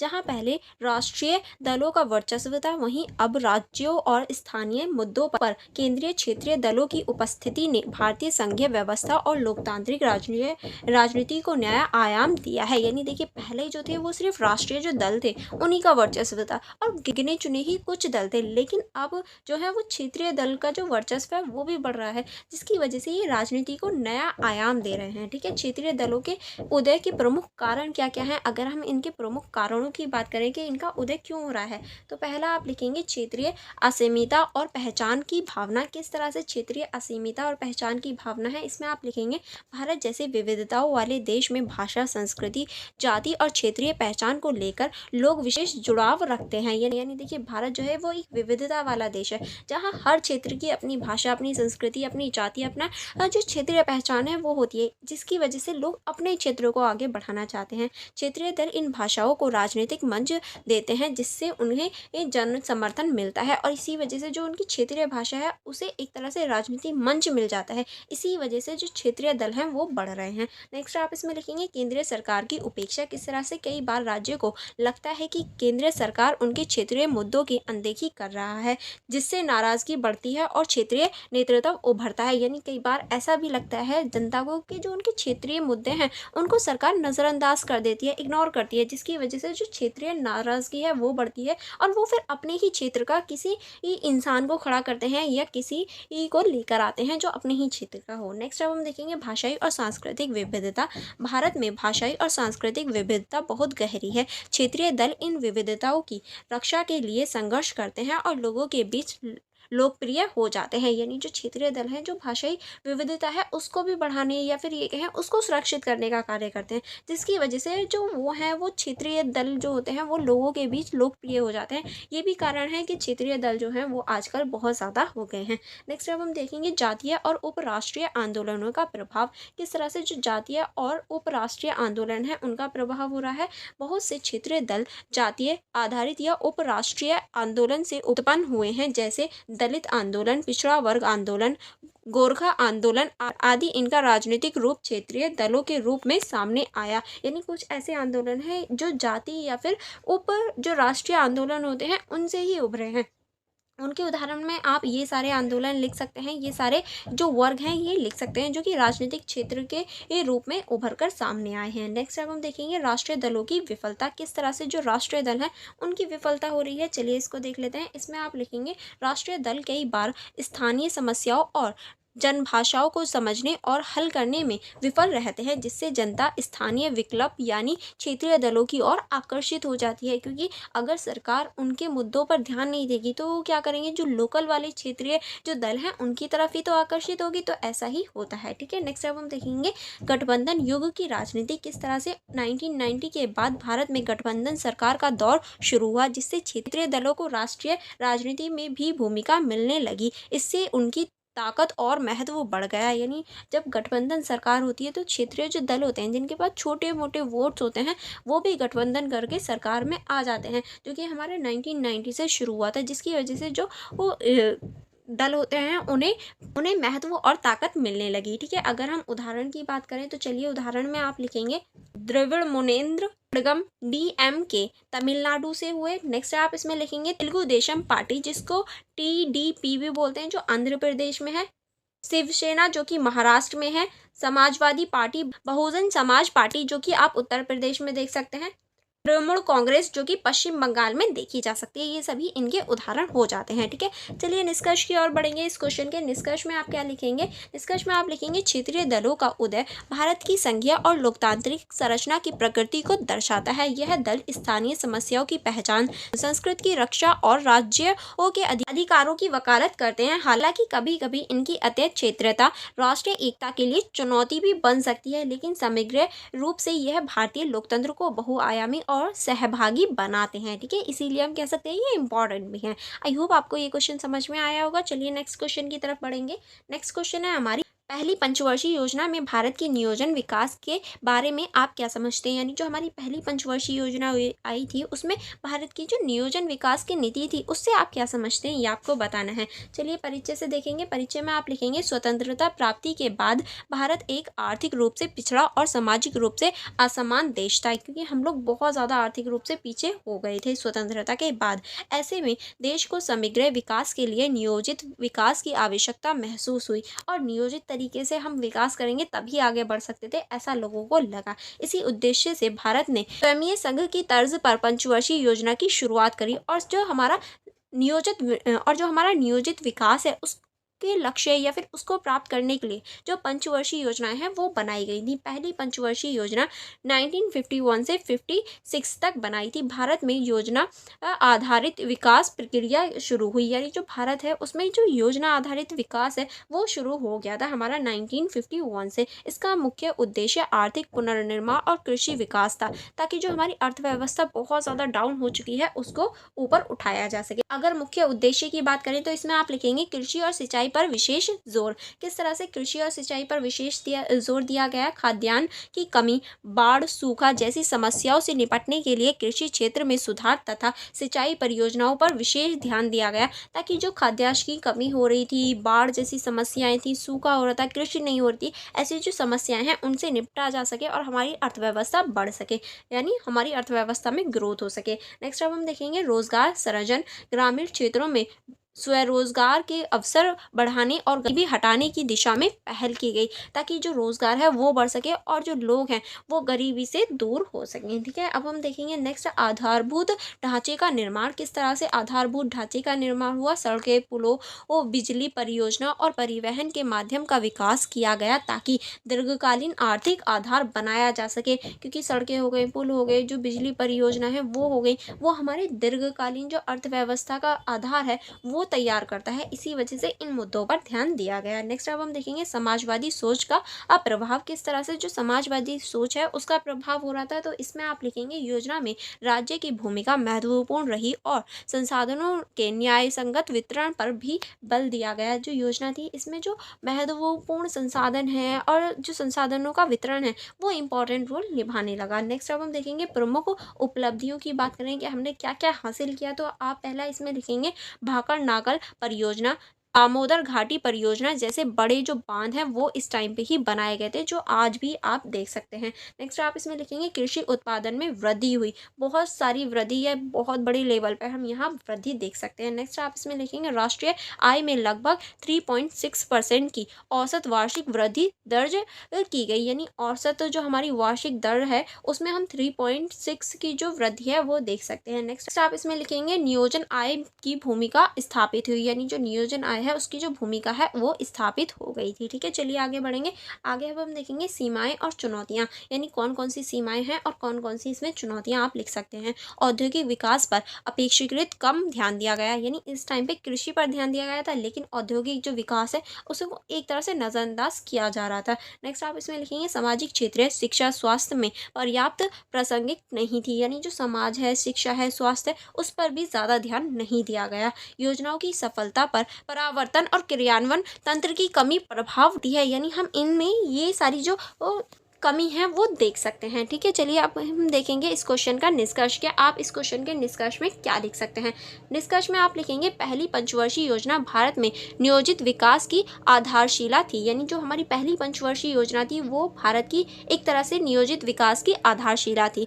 इसने एक कृषि प्रधान अर्थव्यवस्था को व्यवस्थित दिशा में आगे बढ़ाने का कार्य किया, और ये एक तरह से व्यवस्थित दिशा में आगे बढ़ाने का कार्य कर रही थी। ठीक है, आगे अब हम देखेंगे यद्यपि इसकी सीमाएं भी थी, फिर भी यह योजना स्वतंत्र भारत की विकास यात्रा में एक महत्वपूर्ण और ऐतिहासिक शुरुआत रही, जिसने आगे की योजना के लिए दृष्टिकोण और ढांचे को प्रदान किया, और आगे की योजना किस तरह से होगी ये भी इसी योजना ने एक तरह से हमें राहत दी थी। आई होप आपको ये सारे क्वेश्चन समझ में आ रहे होंगे। अगर थोड़ी बहुत इधर उधर की आवाज़ आ रही हो तो प्लीज़ उनको अवॉइड करना, क्योंकि मेरे घर के आसपास में थोड़ा इंस्ट्रक्शन का काम चल रहा है, तो ऐसा हो सकता है कि आपको थोड़ी बहुत आवाज़ आए। ठीक है, आप लोग अपने क्वेश्चंस पे ध्यान देना। चलिए फिर हम लोग नेक्स्ट क्वेश्चन की तरफ बढ़ेंगे। नेक्स्ट क्वेश्चन है हमारा, भारत में महिला आंदोलन के मुद्दों की विवेचना कीजिए, यानी जो भारत है इसमें जो महिला आंदोलन के मुद्दे हैं उनके बारे में आपको विवेचना करनी है। ऐसे कौन कौन से मुद्दे हैं, चलिए परिचय से देखेंगे। परिचय में आप लिखेंगे भारत में महिला आंदोलन सामाजिक, राजनीतिक और आर्थिक क्षेत्र में महिलाओं की समानता, आधार और गरिमा की प्राप्ति के लिए हुए एक संगठित प्रयास है। यानी देखिए जो महिलाएं होती हैं उनके लिए जो सामाजिक, राजनीतिक, आर्थिक और जो समानता आधारित जो गरिमाएं थी उनको प्राप्त करने के लिए कुछ संगठन बनाए गए, जिसको हम महिला आंदोलन के रूप में देख सकते हैं। यह आंदोलन विभिन्न चरणों में विभाजित रहे, जैसे औपनिवेशिक काल, स्वतंत्रता संग्राम और स्वतंत्र भारत का दौर। यानी ये जो संगठन है या ये कहें ये जो आंदोलन है ये कई कालों में विभाजित थे, जैसे कि हमारा औपनिवेशिक काल हो गया, स्वतंत्रता संग्राम हो गया और स्वतंत्र भारत का दौर हो गया। समय के साथ महिला आंदोलन के मुद्दों और स्वरूपों में बदलाव आया, और समय के साथ साथ हम इनके जो मुद्दे थे, इनका जो स्वरूप था उसमें चेंजेस देख सकते हैं। अब हम देखेंगे महिला आंदोलन के प्रमुख मुद्दे, यानी जो महिला आंदोलन है इनके क्या क्या प्रमुख मुद्दे थे। तो पहला आप इसमें लिखेंगे सामाजिक असमानता और भेदभाव। किस तरह से जो सामाजिक असमानता और भेदभाव था, इसमें आप लिखेंगे दहेज प्रथा, बाल विवाह, पर्दा प्रथा, सती प्रथा जैसे सामाजिक बुराइयों के खिलाफ आंदोलन। क्योंकि देखिए उस टाइम पे बहुत ज़्यादा जो हमारा दहेज प्रथा थी वो तो आज भी है, बाल विवाह हो गया, पर्दा प्रथा हो गई, सती प्रथा हो गई, ऐसी जो कुरीतियाँ थी बहुत ज़्यादा थी हमारे समाज में, जिन्हें हटाने के लिए आंदोलन चलाए गए थे। सामाजिक सुधारकों जैसे राजा राममोहन राय, ईश्वर चंद्र विद्यासागर और महात्मा गांधी ने भी महिलाओं के अधिकारों के लिए आवाज़ उठाई थी। देखिए ये जो लोग हैं इन्होंने जो महिलाएं होती हैं उनके लिए एक तरह से आवाज़ उठाई थी, उनके ये जो अधिकार हैं उनके लिए। तो आपको इनके नाम याद रखने हैं। ठीक है, नेक्स्ट अब हम देखेंगे शिक्षा और सशक्तिकरण। किस तरह से महिलाओं की शिक्षा के अधिकारों के लिए आंदोलन हुए ताकि उन्हें आत्मनिर्भर बनाया जा सके, ताकि वो लोग भी आगे बढ़ सकें। नेक्स्ट अब हम देखेंगे शिक्षा को सशक्तिकरण का माध्यम बनाया गया, क्योंकि देखिए शिक्षा ही एक ऐसा माध्यम है जो किसी भी व्यक्ति को सशक्त बना सकता है, उसे आगे बढ़ा सकता है, इसीलिए शिक्षा को बहुत ज़्यादा इंपॉर्टेंट माना गया। नेक्स्ट अब हम देखेंगे कानूनी अधिकार। किस तरह से विवाह, तलाक, संपत्ति अधिकार और उत्तरदायी जैसे मुद्दों पर महिलाओं ने समान कानून की मांग की। यानी देखिए ऐसे जो मुद्दे होते हैं जैसे कि तलाक हो गया, विवाह हो गया, संपत्ति अधिकार हो गया, ऐसी चीज़ों में महिलाओं की राय ही नहीं ली जाती थी। तो ऐसे मुद्दों में महिलाओं ने समान कानून की मांग की, क्योंकि अगर विवाह करना है तो सिर्फ पुरुष से पूछ लिया, महिला से पूछने की ज़रूरत ही नहीं होती थी। तलाक लेना है तो पुरुष ने दे दिया, महिलाओं की राय पूछी ही नहीं जाती थी। तो इस वजह से जो ऐसे मुद्दे हैं उन पे महिलाओं ने समान अधिकार की मांग की कि भाई हमारी भी राय इतनी ही ज़रूरी है जितनी किसी एक पुरुष की हो सकती है। ठीक है, नेक्स्ट अब हम देखेंगे हिंदू कोड बिल 1955 और 56 इसका उदाहरण है, जिसमें महिलाओं को संपत्ति और विवाह संबंधित अधिकार दिए गए। और 1955 और 56 में ये जो संपत्ति और विवाह अधिकार हैं ये महिलाओं को दे दिए गए। ठीक है, नेक्स्ट अब हम देखेंगे यौन हिंसा और सुरक्षा। किस तरह से कमन हमारे घरेलू हिंसा, यौन उत्पीड़न आदि मुद्दों को लेकर जागरूकता और न्याय की मांग के लिए आंदोलन हुए। यानी जो हमारी घरेलू हिंसा है, यौन उत्पीड़न है, ऐसे जो मुद्दे हैं उनके लिए मांग की गई। नेक्स्ट अब हम देखेंगे ताकि महिलाएं उनके विरुद्ध या फिर उनसे आगे बढ़ सकें। नेक्स्ट अब हम देखेंगे निर्भया कांड, जो कि हमारा 2012 में हुआ था, के बाद कानून में संशोधन और महिलाओं की सुरक्षा पर राष्ट्रीय बहस तेज हो गई ताकि जो महिलाएं हैं उनकी सुरक्षा और जो उनकी जिम्मेदारी है वो कोई ले सके। ठीक है, नेक्स्ट अब हम देखेंगे राजनीतिक भागीदारी। किस तरह से राजनीतिक भागीदारी, महिलाओं ने राजनीतिक आरक्षण की मांग की ताकि वो भी राजनीति में जा सकें और अपनी जो मुद्दे हैं, अपनी जो समस्याएं हैं वो जनता या फिर ये कहें सबके सामने प्रकट कर सकें। नेक्स्ट अब हम देखेंगे 73वां और 74वां संविधान संशोधन महिलाओं को पंचायत और नगर पालिका में 30% आरक्षण देता है। यानी 73 और 74वां जो संविधान संशोधन है वो महिलाओं को पंचायत और नगर पालिका में 33% आरक्षण देता है ताकि महिला उसमें आगे बढ़ सकें। नेक्स्ट अब हम देखेंगे आर्थिक अधिकार और श्रम। किस तरह से जो आर्थिक अधिकार है और श्रम है, इसमें आप लिखेंगे समान कार्य के लिए समान वेतन, मातृत्व लाभ, घरेलू कार्य और समानता जैसे मुद्दे भी आंदोलन का हिस्सा बनी। यानी जो समान वेतन होता है, समान मातृत्व लाभ होता है, घरेलू कार्य होते हैं, उन सभी के लिए समान मुद्दा होना चाहिए।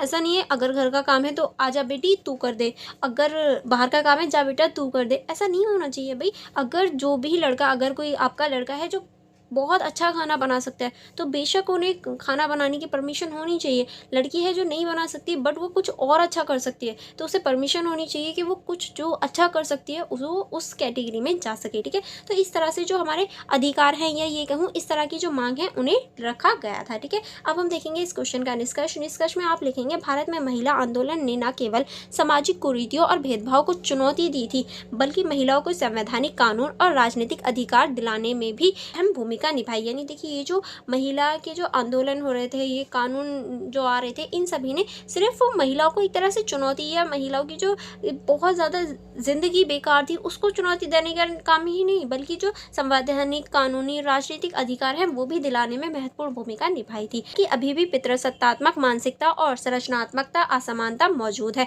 और आज भी हम कह सकते हैं जो पितृसत्तात्मक मानसिकता है वो भी है। क्योंकि देखिए अगर आप भी मेरी वीडियो से पढ़ रहे हैं तो हो सकता है आपको भी कुछ वर्ड्स या कुछ लाइन्स ऐसी हो कि आपको लगे कि नहीं मैम ऐसा थोड़ी ना होता है, समाज में तो पुरुषों का ही प्रधान है, पुरुष ही सबसे आगे हैं। तो कुछ जगह ऐसी चीज़ें हो सकती हैं क्योंकि हमारा समाज अब भी पितृसत्तात्मकता की ओर रहता है। तो इसीलिए एजुकेशन बहुत ज़्यादा ज़रूरी है ताकि जो महिला हैं और पुरुष हैं दोनों को समान अधिकार मिल सके। फिर भी महिला आंदोलन भारत में लोकतंत्र और समानता की दिशा में एक सशक्त प्रयास कर रही हैं। लेकिन हम फिर भी कह सकते हैं जो महिला आंदोलन है वो लोकतंत्र में और समाज में की दिशा में जो सशक्तिकरण है, जो महिलाओं को सशक्त बनाना और उजागर बनाने का जो प्रयास है वो बहुत अच्छे से कर रहे हैं। ठीक है, नेक्स्ट क्वेश्चन है हमारा योजना काल के दौरान भारत की राजनीतिक अर्थव्यवस्था की विवेचना कीजिए। यानी योजना काल के दौरान जो भारत की राजनीतिक अर्थव्यवस्था थी उसकी आपको विवेचना करनी है। किस तरह से आप करेंगे चलिए परिचय से देखते हैं।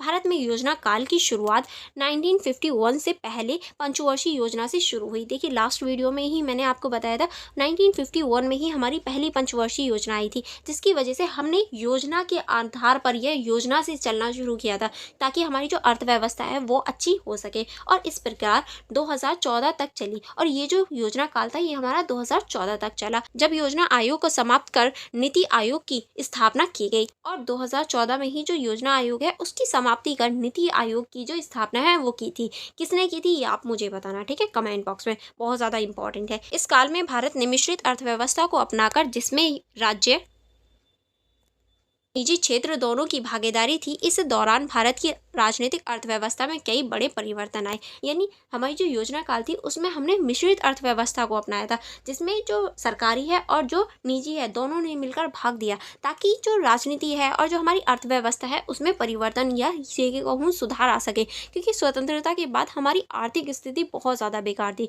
तो उसको सुधारने के लिए ही योजना काल आया था। अब हम देखेंगे राजनीतिक अर्थव्यवस्था का अर्थ क्या होता है, चलिए देखते हैं। राजनीतिक अर्थव्यवस्था उस प्रक्रिया को कहा जाता है जहां राजनीतिक निर्णय और संस्थाएं आर्थिक नीतियों और संसाधनों के वितरण को प्रभावित करती हैं। यानी राजनीतिक निर्णय और जो संसाधनों का वितरण है दोनों को प्रभावित करें वो हमारी राजनीतिक अर्थव्यवस्था कहलाती है। योजना काल के दौरान भारत की राजनीतिक व्यवस्था ने आर्थिक नीतियों को एकत्रित किया और उसे सामाजिक सिद्धांत की दिशा में आगे बढ़ाया, ताकि जो सभी लोग हैं वो सुव्यवस्थित तरीके से अपना विकास कर सके। ठीक है, अब हम देखेंगे योजना काल की प्रमुख विशेषताएं। अगर योजना काल की प्रमुख विशेषताओं की बात करें तो पहला हम देखेंगे समाजवादी झुकाव। किस तरह से समाजवादी झुकाव था? भारत ने राज्य की निर्णायक भूमिका को अपनाया और आर्थिक योजना में सार्वजनिक क्षेत्र की को प्राथमिकता दी, यानी जो भारत की निर्णायक भूमिका है उसको अपनाया था और आर्थिक योजना में जो सार्वजनिक क्षेत्र की प्राथमिकता है उसको बढ़ाने का प्रयास किया था। ठीक है, आगे हम देखेंगे भारी उद्योग, इस्पात, कोयला,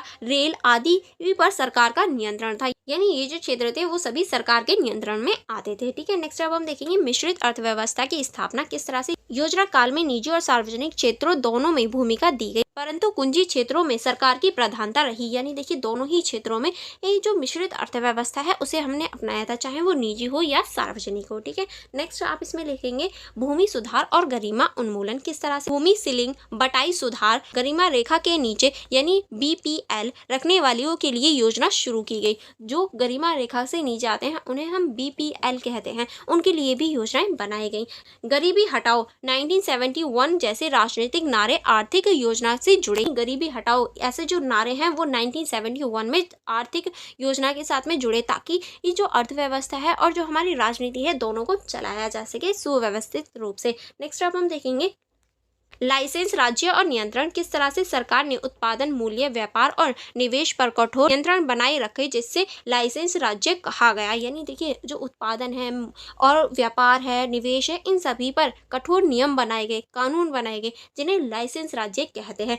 इससे भ्रष्टाचार और उद्यमिता पर प्रभाव पड़ा, ताकि जो भ्रष्टाचार है, उद्यमिता है, उसको रोका जा सके। नेक्स्ट अब हम देखेंगे पंचवर्षीय योजना के माध्यम से विकास। किस तरह से जो पंचवर्षीय योजना है उसके माध्यम से विकास हो रहा था, चलिए इसको देख लेते हैं। इसमें आप लिखेंगे योजनाएं आर्थिक संसाधनों के वितरण, प्राथमिकता तय करने और क्षेत्रीय असमानता दूर करने का उपकरण बन गई, क्योंकि ये जो योजनाएं थी ये आर्थिक जो संसाधनों का वितरण है, प्राथमिकता जो है वो तय करना और क्षेत्रीय असमानता दूर करने का एक तरह से उपकरण बन गई थी। नेक्स्ट अब हम देखेंगे राजनीतिक इच्छा शक्ति का प्रभाव। किस तरह से राजनीतिक जो इच्छा शक्ति है उसका प्रभाव पड़ा इंदिरा गांधी, राजीव गांधी और अन्य प्रधानमंत्रियों की नीतियों और दृष्टिकोणों का सीधा प्रभाव योजनाओं पर पड़ा, क्योंकि जो इंदिरा गांधी हैं, राजीव गांधी हैं, इस टाइम पे यही नेता थे, यही प्रधानमंत्री थे, तो इनकी जो नीतियाँ थी वो बहुत ज़्यादा प्रभाव डालती हैं हमारी योजनाओं पर। ठीक है, क्योंकि जो सरकार कहती है वही तो योजनाएं बनती हैं। ठीक है, नेक्स्ट अब हम देखेंगे राजनीतिक अस्थिरता के दौरान में योजनाओं की गति प्रभावी थी, और राजनीतिक जो अस्थिरता का दौरान आया था तो उस टाइम पे जो योजना बन रही थी वो बहुत ज़्यादा प्रभावी रूप से बन रही थी या बहुत ज़्यादा प्रभावी थी। ठीक है, अब हम देखेंगे इस क्वेश्चन का निष्कर्ष में आप लिखेंगे योजना काल भारत की राजनीतिक अर्थव्यवस्था का एक महत्वपूर्ण युग रहा, जिसमें राजनीतिक निर्णयों ने आर्थिक दिशा तय की। इस दौरान भारत ने सुधार, समावेशी और समावेशन का रास्ता अपनाया। हालांकि कई योजनाएं अधूरी या असमान रूप से लागू हुई, यानी हम कह सकते हैं यहाँ पर बहुत सारी योजनाएं ऐसी भी थी जो अधूरी या असमान रूप से लागू हुई थी। फिर भी इस काल ने आधुनिक भारत के आर्थिक आधार को मजबूत किया और आगे चलकर 1991 में आर्थिक उदारीकरण की भूमिका तैयार की। और ये काल जो था ये हमारे आर्थिक रूप से हमें मजबूत करने के लिए बहुत ज़्यादा इम्पॉर्टेंट था, और आगे चल के 1991 में आर्थिक उदारीकरण की एक तरह से भूमिका भी तय करता है। ठीक है, अब हम नेक्स्ट क्वेश्चन की तरफ चलेंगे। नेक्स्ट क्वेश्चन है हमारा IPC की धारा 124 के संदर्भ में चर्चा करें कि किस प्रकार से ब्रिटिश उपनिवेश शासन ने आधुनिक भारतीय राज्य की कार्य प्रणाली को प्रभावित किया। यानी जो हमारी IPC की धारा है 124, उसके तहत आपको बताना है कि ब्रिटिश उपनिवेशिक जो शासन था उसने आधुनिक भारतीय जो राज्य हैं उसकी कार्य प्रणाली को किस तरह से प्रभावित किया था। ठीक है, चलिए परिचय से देखेंगे। ये क्वेश्चन बहुत ज़्यादा इंपॉर्टेंट है तो आपको पता होना चाहिए। चलिए परिचय में देखेंगे। परिचय में आप लिखेंगे भारतीय दंड संहिता, जिसे हम IPC बोलते हैं, की धारा 124A को राजद्रोह की धारा कहा जाता है, और 124A जो है वो हमारी राजद्रोह की धारा होती है। इस कानून को ब्रिटिश औपनिवेशिक शासन ने 1870 में लागू किया था, और ये जो कानून है ये ब्रिटिश औपनिवेशिक शासन ने ही लागू किया था 1870 में, ताकि वह अपने खिलाफ उठने वाली आवाज़ों को दमनकारी तरीके से कुचल सके। यह कानून उस समय लागू किया गया था जब भारतीय जनता में राष्ट्रवादी चेतना का उदय हो रहा था, और ये जो कानून है ये जो अपने खिलाफ वाली आवाज़ें होती हैं उनको चुप कराने या कुचलने के लिए बनाया गया था। और कब बनाया गया था? जब भारतीय जनता पार्टी या फिर भारत में जो राष्ट्रवादी चेतना की जो आवाज़ें थी वो उठ रही थी या राष्ट्रीय की भावना बढ़ रही थी। ठीक है, नेक्स्ट अब हम देखेंगे धारा 124 ए का सार, यानी धारा 124 ए जो है वो क्या कहती है। धारा 124 ए के अनुसार यदि कोई व्यक्ति सरकार के खिलाफ प्रेरणा, असंतोष या विद्रोह को प्रोत्साहित करता है या ऐसा प्रयास करता है तो उसे कारावास या आर्थिक दंड दिया जा सकता है। यानी देखिए, अगर कोई भी व्यक्ति सरकार के खिलाफ घृणा हो गया, असंतोष हो गया, विरोध हो गया, ऐसा करता है या ऐसा सोचता भी है तो उसे आजन्म यानी पूरी लाइफ की जो है कारावास यानी जेल करवाई जा सकती है या फिर उसे आर्थिक दंड यानी पैसों से रिलेटेड दंड दिया जा सकता है कि तुम्हें इतना भुगतान करना होगा ऐसा करने के लिए। ठीक है, ब्रिटिश सरकार ने इसे अपनी राजनीतिक हितों की रक्षा के लिए इस्तेमाल किया, क्योंकि देखिए अगर कोई भी सरकार इसे अपने लिए यूज़ कर रही है इसका मतलब है वो राजनीतिक जो हित हैं उनके लिए यूज़ कर रही है, वो सरकार की भलाई या फिर ये कहें वो जनता की भलाई के लिए तो यूज़ करेगी नहीं। तो इस तरह से हम इसे देख सकते हैं। ठीक है, आगे अब हम देखेंगे ब्रिटिश सरकार में इसका प्रभाव, यानी ब्रिटिश सरकार में इसका क्या प्रभाव पड़ा। तो इसमें आप लिखेंगे राजनीतिक असहमति का दमन। किस तरह से राजनीतिक असहमति का दमन हुआ? ब्रिटिश काल में इस धारा का उपयोग महात्मा गांधी, बाल गंगाधर तिलक और जवाहरलाल नेहरू जैसे नेताओं के खिलाफ किया गया जो स्वतंत्रता संग्राम का नेतृत्व कर रहे थे। यानी ऐसे लोग जो ब्रिटिश के खिलाफ आवाज उठा रहे थे, चाहे वो महात्मा गांधी हो, बाल गंगाधर तिलक हो या जवाहरलाल नेहरू हो, ऐसे लोगों के लिए किया था। ठीक है, नेक्स्ट अब हम देखेंगे अभिव्यक्ति की स्वतंत्रता पर अंकुश। किस तरह से जो अभिव्यक्ति की स्वतंत्रता है उस पर अंकुश लगाए गए इस कानून ने प्रेस, भाषण और विचार की स्वतंत्रता को कुचलने का प्रयास किया। यानी जो प्रेस की स्वतंत्रता है, भाषण की स्वतंत्रता है, विचारों की स्वतंत्रता है, उसको भी रोका था। समाचार पत्र, सभाएं और लेखन इस धारा के अंतर्गत दंडनीय हो गए थे। यानी कोई भी समाचार पत्र या फिर कोई भी ये जो सभा है इसके खिलाफ कुछ नहीं कर सकती थी। ठीक है, नेक्स्ट अब हम देखेंगे भय और नियंत्रण का वातावरण। किस तरह से औपनिवेशिक राज्य ने इस धारा का प्रयोग कर आम जनता में भय का वातावरण निर्मित किया ताकि वह सत्ता के विरुद्ध खड़े ना हो। एक तरह से डर का ही माहौल पैदा हो गया था। अब इतना डर है कि अगर हम कुछ सोचेंगे भी तो भी हमें जेल हो जाएगी, वो भी पूरी ज़िंदगी के लिए, या फिर इतना कर लगा दिया जाएगा या इतना टैक्स होगा या फिर हम पे एक तरह से जुर्माना इतना हो जाएगा कि हम उसे भर ही नहीं पाएंगे। तो इससे ऐसी जो सिचुएशन है वो क्या करेंगी, भय तो पैदा करेंगी, डर ही तो पैदा करेंगी। तो ऐसा होने लगा था। नेक्स्ट अब हम देखेंगे आधुनिक भारतीय राज्य का प्रभाव। किस तरह से जो हमारा आधुनिक भारतीय राज्य है उसका प्रभाव पड़ा। इसमें आप लिखेंगे संवैधानिक विधानसभा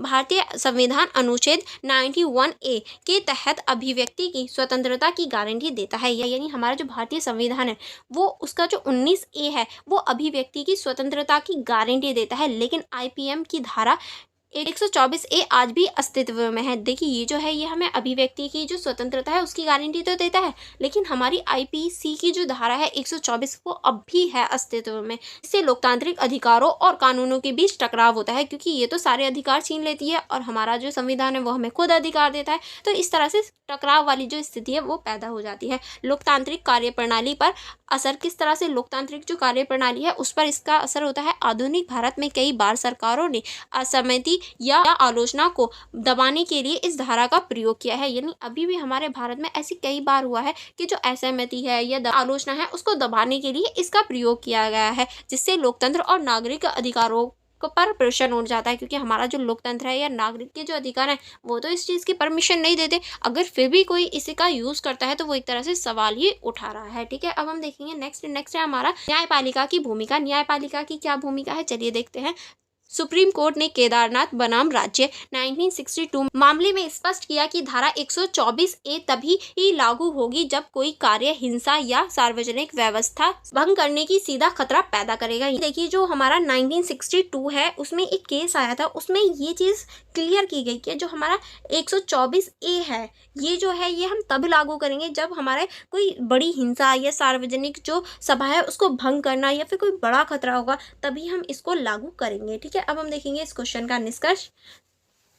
चलिए इस क्वेश्चन का निष्कर्ष देख लेते हैं। निष्कर्ष में आप लिखेंगे आईपीसी की धारा 144A को ब्रिटिश सरकार की एक औपनिवेशिक विरासत कहते हैं। आज भी भारतीय लोकतंत्र की कार्य प्रणाली को प्रभावित करती है। आज भी हम इसे प्रभावित करते हुए देख सकते हैं। यद्यपि इसका उद्देश्य अब सार्वजनिक शांति बनाए रखना है, और अब इसका उद्देश्य जो है वो सार्वजनिक जो शांति है वो बनाए रखना है। किस तरह से, जैसे मैंने अभी बताया, अगर कहीं हिंसा होगी या सार्वजनिक जो सभा है उसको भंग करने की कोशिश होगी तब ये लागू होगा। इसका इसका मतलब है जो हमारी शांति है वो बनाने के लिए करते हैं, लेकिन इसके दुरुपयोग की संभावनाएं लोकतांत्रिक मूल्यों के लिए खतरा बन सकती हैं। अगर इसका दुरुपयोग होगा तो लोकतांत्रिक जो मूल्य हैं उनका खतरा हो सकता है। अतः यह आवश्यक है कि आधुनिक भारतीय राज्य इस धारा की पुनः व्याख्या या निरस्त्रीकरण पर गंभीर विचार करे, ताकि अभिव्यक्ति की स्वतंत्रता और लोकतांत्रिक अधिकारों की रक्षा की जा सके, ताकि इसका दुरुपयोग ना हो और जो हमारे लोकतांत्रिक अधिकार हैं, अभिव्यक्ति की स्वतंत्रता है, उसकी भी रक्षा हो सके। आई होप आपको यहाँ तक सारे क्वेश्चन अच्छे से समझ में आ गए होंगे, क्योंकि यहाँ आपकी जो फुल बुक है वो कंप्लीट हो जाती है, यानी फुल बुक जो डिस्कशन है, फुल बुक जो इंपॉर्टेंट क्वेश्चन हैं वो कवर हो जाते हैं। अगर आपको किसी भी क्वेश्चन में या कहीं भी डाउट हो तो आप मुझसे पूछ सकते हैं। Otherwise for more information, for more connectivity, आप मेरे यूट्यूब चैनल को सब्सक्राइब कर लीजिए एंड बेल आइकन को प्रेस कर लीजिए, क्योंकि अभी आपके लिए क्वेश्चन पेपर एंड और भी चीज़ें हो सकती हैं जो आपके अनदर सब्जेक्ट से रिलेटेड हो सकती हैं, ताकि आपको उनकी नोटिफिकेशन मिल जाए और आप टाइम टू टाइम अपनी स्टडी कंप्लीट कर पाएँ एंड आने वाले सेमेस्टर में भी आप मेरे चैनल के माध्यम से पढ़ पाएँ। इसलिए आप मेरे यूट्यूब चैनल को सब्सक्राइब कर लीजिए एंड फॉर मोर कनेक्टिविटी आप मेरा टेलीग्राम ग्रुप ज्वाइन कर सकते हैं, मेरी इंस्टाग्राम आईडी चेकआउट कर सकते हैं एंड इसका लिंक जो है आपको डायरेक्ट डिस्क्रिप्शन बॉक्स में मिल जाएगा। अगर आपको कहीं भी कोई कन्फ्यूजन हो या कोई प्रॉब्लम हो तो आप मुझसे कमेंट बॉक्स में पूछ सकते हैं। अदरवाइज हम लोग अब नेक्स्ट वीडियो में मिलेंगे एंड अगर आप इन सभी नोट्स की सेल्फ स्टडी करना चाहते हैं तो आप मेरे यूट्यूब चैनल की मेंबरशिप ज्वाइन कर सकते हैं, अदरवाइज मेरा जो टेलीग्राम ग्रुप है उसे ज्वाइन कर सकते हैं। दोनों जगह आपको प्रोवाइड करवा दिए जाएंगे। अगर कोई कन्फ्यूजन रह जाए या कोई डाउट रह जाए तो आप मुझसे कमेंट बॉक्स में भी पूछ सकते हैं और मेरे टेलीग्राम ग्रुप में भी पूछ सकते हैं। आप वीडियो को लाइक करना एंड अपने फ्रेंड्स के साथ शेयर करना मत भूलिएगा। चलिए हम मिलेंगे नेक्स्ट वीडियो में। Thank you for watching everyone.